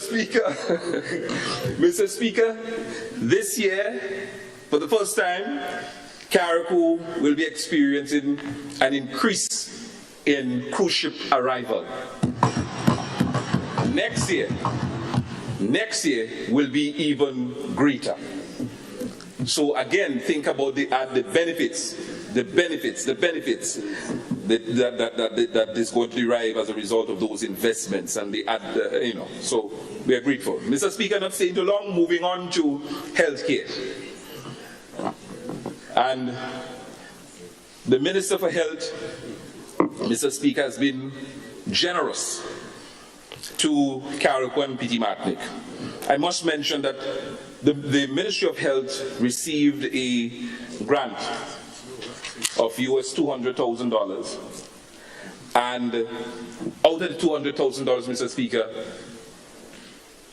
the Ministry of Carriacou and Petit Martinique was granted half of it, $100,000 US.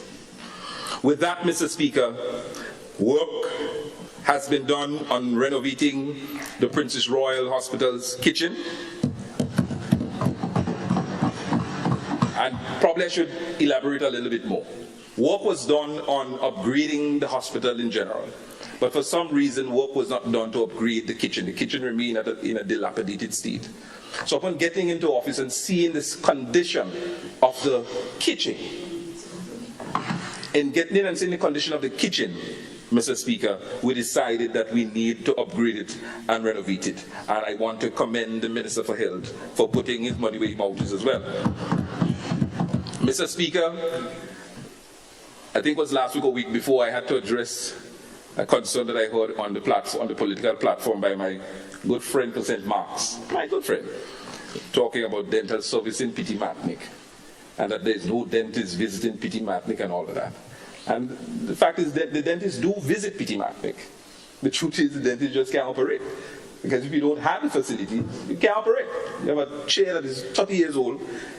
The only thing you could do is extraction. The people at Petit Martinique deserve better than that.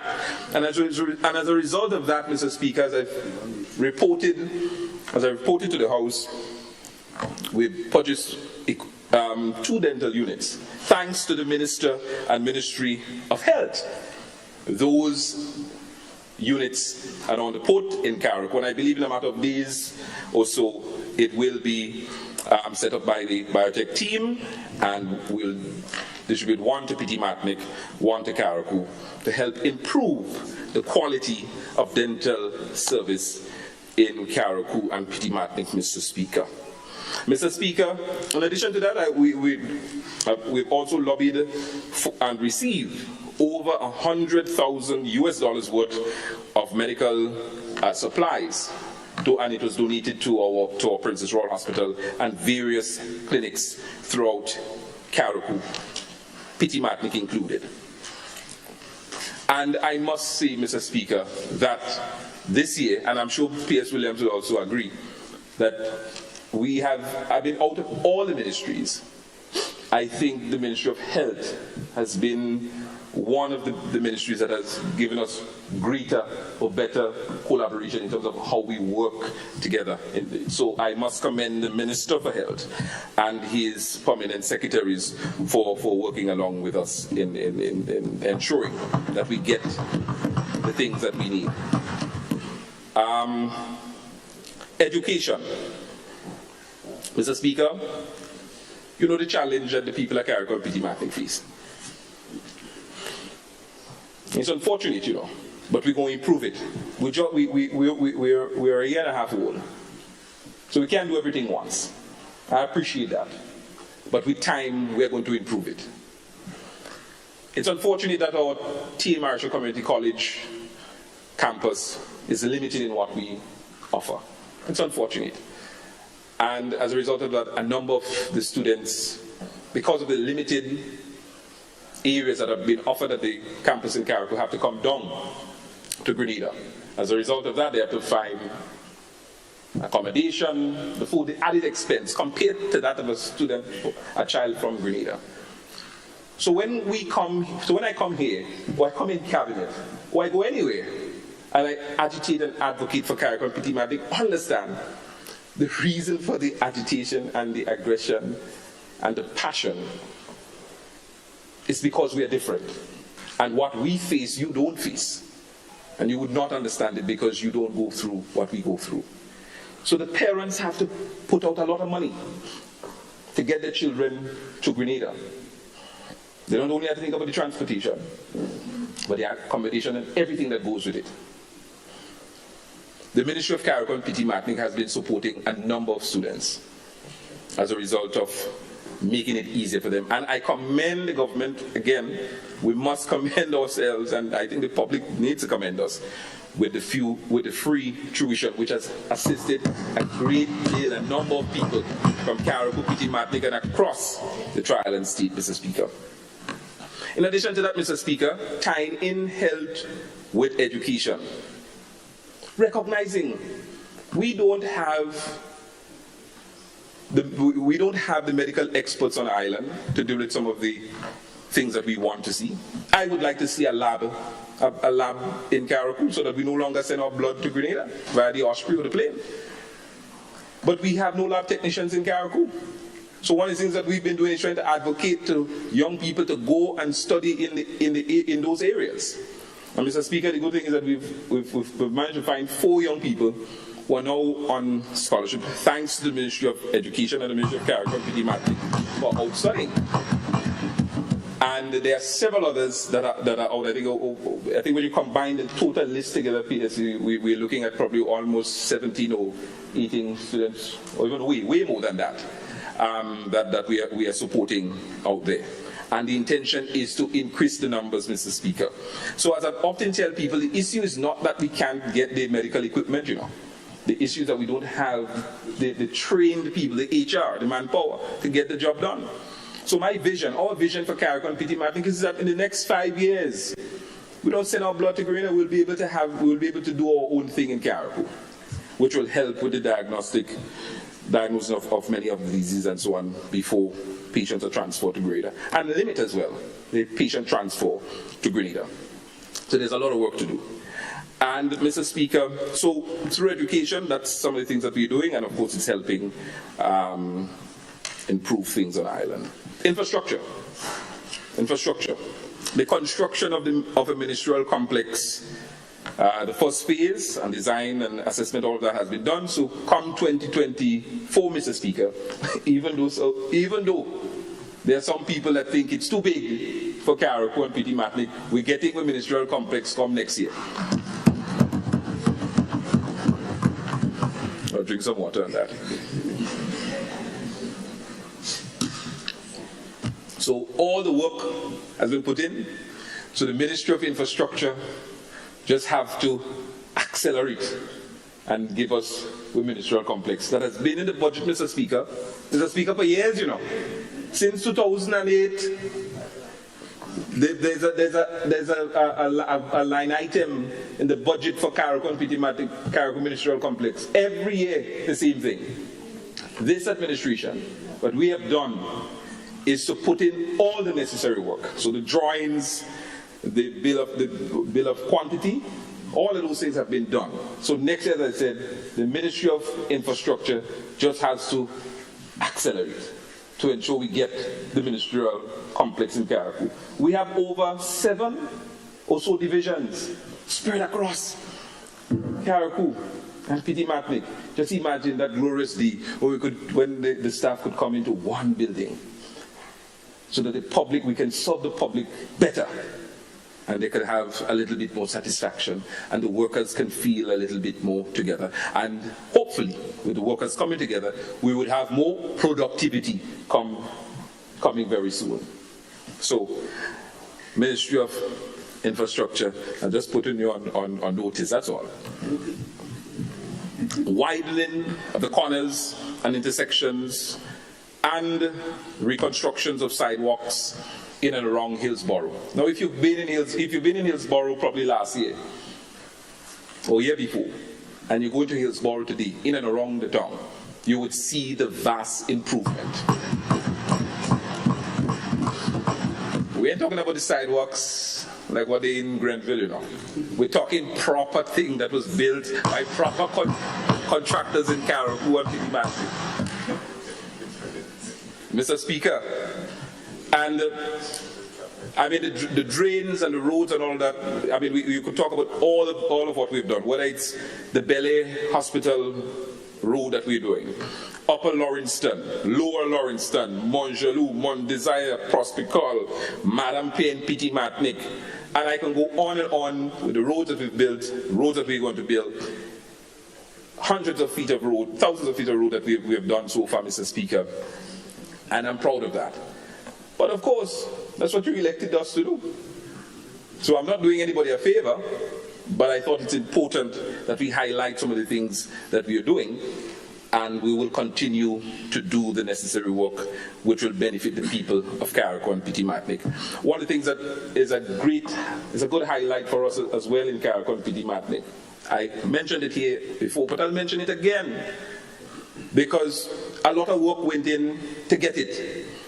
Now a driver had to apply for his driver's license and had to wait months to get back his license because it was printed in St. George's. And sometime wrong information on the license, so you have to go back and redo it. Mr. Speaker, it took me less than 10 minutes to print my license, to pay for it in the Treasury and for them to print it. Less than 10 minutes. And it's because of this government's initiative, Mr. Speaker. And I want to particularly thank the Minister for Social Development who assisted in making this a reality. So thank you, Minister. And of course, to the Commissioner of Police and to the hardworking men of the Royal Greater Police Force. Mr. Speaker, again, for years, the people of Carriacou and Petit Martinique couldn't understand it, and I still can't, I can't wrap it over my head, Mr. Speaker. We had to wait for an electrical inspector to come from Grenada, to come and inspect electrical works in Carriacou and Petit Martinique. And the Ministry of Works and setting up them so easy, you know. You have to meet a certain quota before the inspector comes up to Carriacou. So imagine you just build your house, you're ready to go, you're ready to accelerate, you're ready to go and transform things inside there, and you stop because the electrical inspector see you ain't have enough, you ain't meet the quota, so you ain't coming up. Mr. Speaker, those are days gone by. Today we have our very own. So we have to wait on nobody to come up from Grenada to come to Carriacou to check with it. We have it now. And again, I am proud of that. It may sound simple. To you, it may sound simple, it may sound bad, but to the people of Carriacou and Petit Martinique, it's a big deal. It's a big deal for us, Mr. Speaker. And it's the little things that matters, Mr. Speaker. The little things that matters. So for after how much years? Almost 25 years of representing the people of Carriacou and Petit Martinique, and those basic and simple things were not in place. It goes to show that your interest was never about the people of Carriacou and Petit Martinique, but all about yourself. All about yourself. Because the record is clear, Mr. Speaker.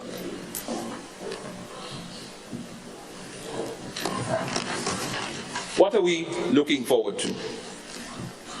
More support to rehabilitate the Limley farm, because we are taking livestock up and more up. Mr. Speaker, the implementation of local government, the Attorney General is not here, the Minister for Legal Affairs stepped out. But the implementation of local government for 2024, Mr. Speaker, will be top priority for the people of Carriacou and Petit Martinique, for this MP and for the Ministry of Carriacou and Petit Martinique. The time for local government for Carriacou and Petit Martinique is now. It has arrived, and we want the local government now. For years, you know, Mr. Speaker, for years, the promise has been made. For years, we have a ministry, Carriacou and Petit Martinique, and local government. With the local government, they are still looking for it. We are going to implement local government, and the time for it has arrived. It is now, and it is now or never. We're going to make it happen. We might think about coming and ask for something else. Maybe we might ask for the name to be on the passport soon. But let me work on local government for now. One at a time. Yes, brother. Yes, I hear you. One at a time. One at a time. Local government is most important, because with the local government we are able to have some level of self-governance, and that is what the people of Carriacou and Petit Martinique really deserve and needs, Mr. Speaker. Mr. Speaker, another thing that I'm proud about, and you know, this is the first time the people of Petit Martinique has been given so much support. I mean, the record is clear.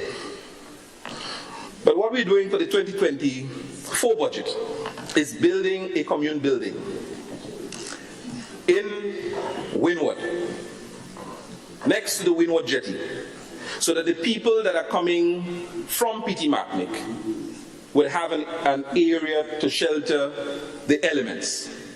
And the people who wants to go to PT Matnik can have a common area where they can also shelter the elements. But now if the rain comes, you have to go in somebody's yard, you have to go somewhere in the bush or so to go and hide from the elements. Well, we ain't have snow. But we are working to ensure that this happens, and the people of PT Matnik will certainly benefit from this, Mr. Speaker. Again, putting the people of Carriacou and PT Matnik first. Mr. Speaker, first for Carriacou and PT Matnik. Boat building for Carriacou is a big deal. The traditional boat building. And it's something that is slowly dying. And we recognize that. So what we have done, we have budgeted for the first time monies that will go towards preserving boat building, the traditional boat building in Carriacou and PT Matnik. We intend to revitalize and to lift the boat building, the traditional boat building in Carriacou and PT Matnik up, so that the next generations to come will know what it's all about. And when we do that, and we make the investments in the traditional boat building industry, Mr. Speaker, just think about it. When you have a major hotel coming, when you have the underwater sculpture park, and when you could preserve your rich traditional heritage and culture, Carriacou will be the Mecca. It is already, but the Mecca of all Mecca of rich cultural heritage. We're preserving it.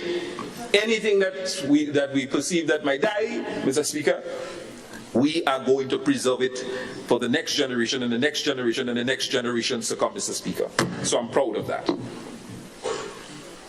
We're going to continue with the rehabilitation of roads for PT Matnik, continue to give them all the support that we can. The PT Matnik is limited, Mr. Speaker. I want to put this on the record. There's so much you can do in PT Matnik because the lands in PT Matnik, government has no land in PT Matnik. And it's hardly you can find an individual who own a land in PT Matnik, because most of the lands are estate lands, are family lands. So it's very difficult to negotiate with any individual because they don't own the land. They have to consult generation upon generation of family members to try and do anything. So land space is it's limited. It's difficult because it's family land, estate lands, and so on. So yes, we'll try to see how much more we can do in PT Matnik as it relates to the developing of the infrastructure and bringing more and more opportunities and benefits to PT Matnik. But just understand the challenges that we face. But there are also some exciting news to come. We are nearing negotiation, ending negotiation, Mr. Speaker, where we would find the people of PT Matnik would finally have a teller machine, because presently there's no banking service in PT Matnik, you know. If you want some monies from the teller, Mr. Speaker, you have to hop the boat and come down to Carriacou to get money. So we are in the process of wrapping up negotiation with one of the financial institutions where we would have a teller machine in PT Matnik. So I know the people of PT Matnik will be happy about that. And also wrapping up the negotiation, Mr. Speaker, to see what sort of banking services, limited as it might be, Mr. Speaker, but what sort of banking services could be afforded to the people of PT Matnik. So there's a lot of discussions and a lot of things that we have in the pipeline, Mr. Speaker, for PT Matnik. Mr. Speaker, the halls of justice. Yes, I've been in halls of justice too, you know. I know that there's talks, and I see my good friend on the other side saying, well, we have Hall of Justice in Greater, why we want Hall of Justice in Carriacou for? Well, we want it. We want it, Mr. Speaker. Mr. Speaker, the present courthouse is located upstairs the Hillsborough Police Station.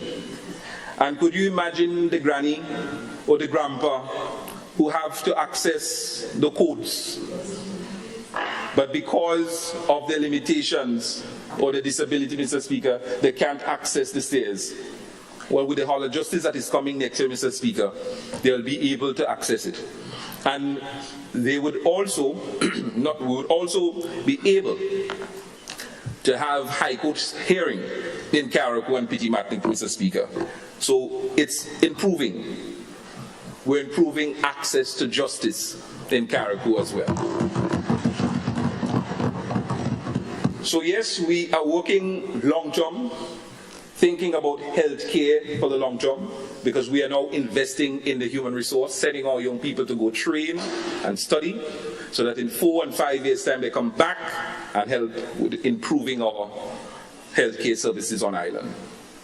Access to justice, improving our infrastructure, Mr. Speaker, improving the economy through tourism, but not only depending on tourism with the underwater sculpture park and the major hotel that's coming, and the rich tradition, invest in our rich tradition so that more and more people can come and experience it. But, Mr. Speaker, we are also investing in our people.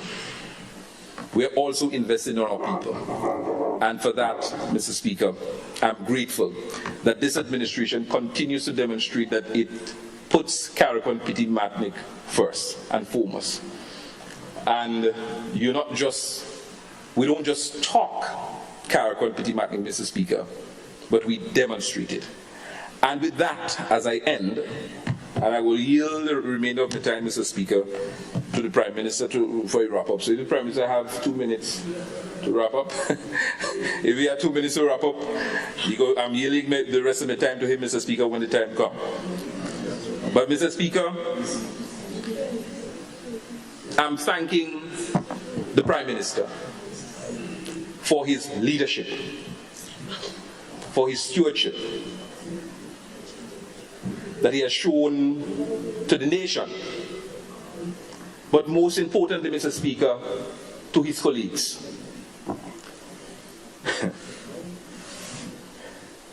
You know, the Prime Minister has taught me a lot of things I even think he knows that he taught me. When you hear some people say things about our colleagues, or even us may have some perceptions, and you go to the Prime Minister and he puts you sit down and then you hear what his perspective. It makes you marvel and changes your own perspective. And with that leadership and stewardship, Mr. Speaker, it has made this team more united and strong. Because of his leadership. Steady, firm, focused leadership, Mr. Speaker. He don't like to be praised, but that's okay. But he must be commended. Grenada, Petit Matnik, Carriacou is blessed to have such a man as a Prime Minister.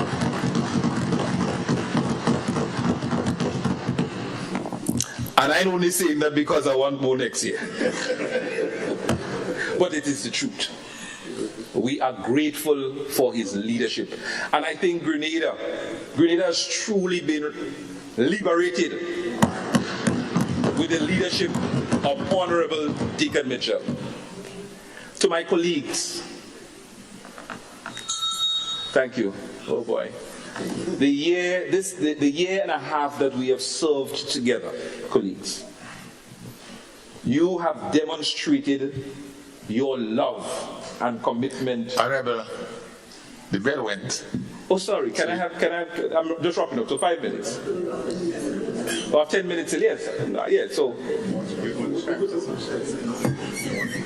Go on, Honorable. I'm reminded that it was just a 10-minute allot.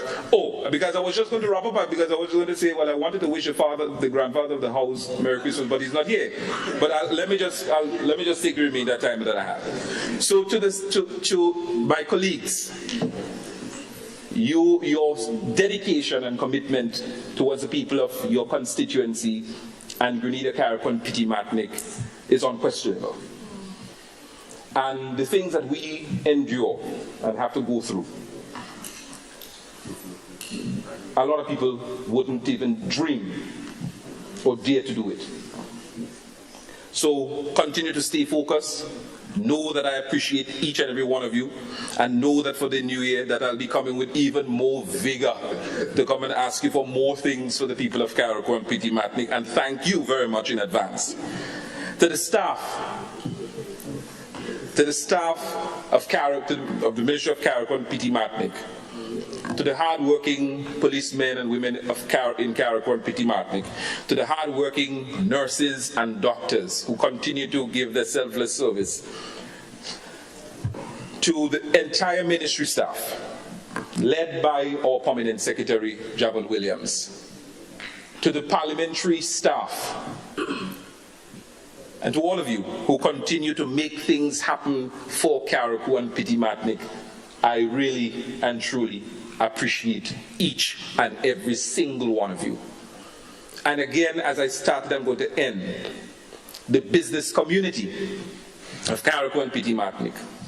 This is the first time, and it must be recorded because it's the fact. Facts. It is the first time that the business community has shown so much interest in partnering with government to do so many initiatives in Carriacou and Petite Martinique. And it's because of the confidence, it's because of the steady and firm leadership of Prime Minister Dickon Mitchell and of course his cabinet. So thank you to the business community of Carriacou and Petite Martinique. Thank you to our staff. Thank you to P.S. Williams. Thank you to the parliamentary staff. But most importantly, the people of Carriacou and Petite Martinique. I do all this thing for you, you know. I'll give you a story. When I was younger, you know, when I just got involved in the politics, sometime in 2012, 2013, thereabout, I liked politics, never thought I would be elevated so quickly. But you see, you know, my good friend who going and run against me now, if he stay, he would have been the MP. Because I didn't want to be no candidate. But because he get an offer on the other side, he went on the other side, and I had to be the scapegoat. And that's why I'm here.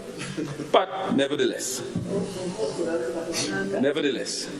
long story short, I don't intend to overstay my time in politics as some people will.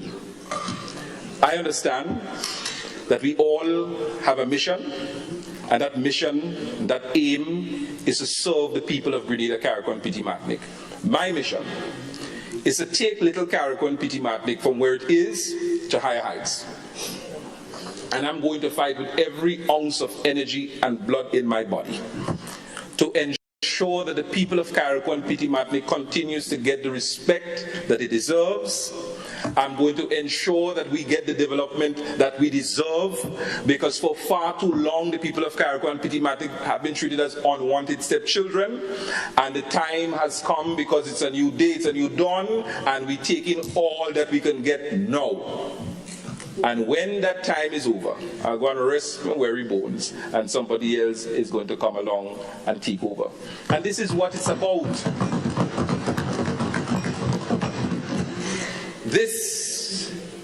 We're involved in this because of service. Service to our country, service to our nation, service to others. We're servant leaders, and we want to ensure that we leave Grenada, Carriacou and Petite Martinique a little bit better than where we got it. Thank you, Mr. Speaker.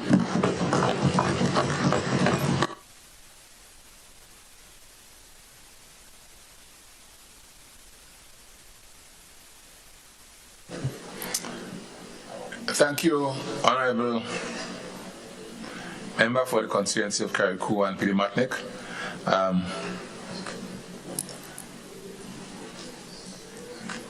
I was hoping that we can get 4 speakers for before lunch, but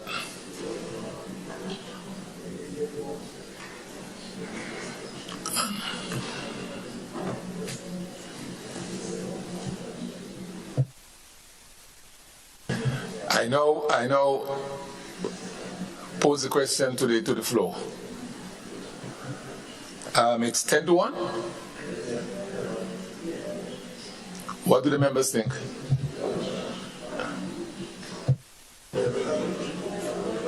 All right, so the question is that we have lunch now. All those of that opinion say aye. Those of the contrary opinion say no. All right, honorable members, this house now adjourns for lunch. And can we be back here to resume at 2? Is that okay? This honorable house now adjourns for lunch.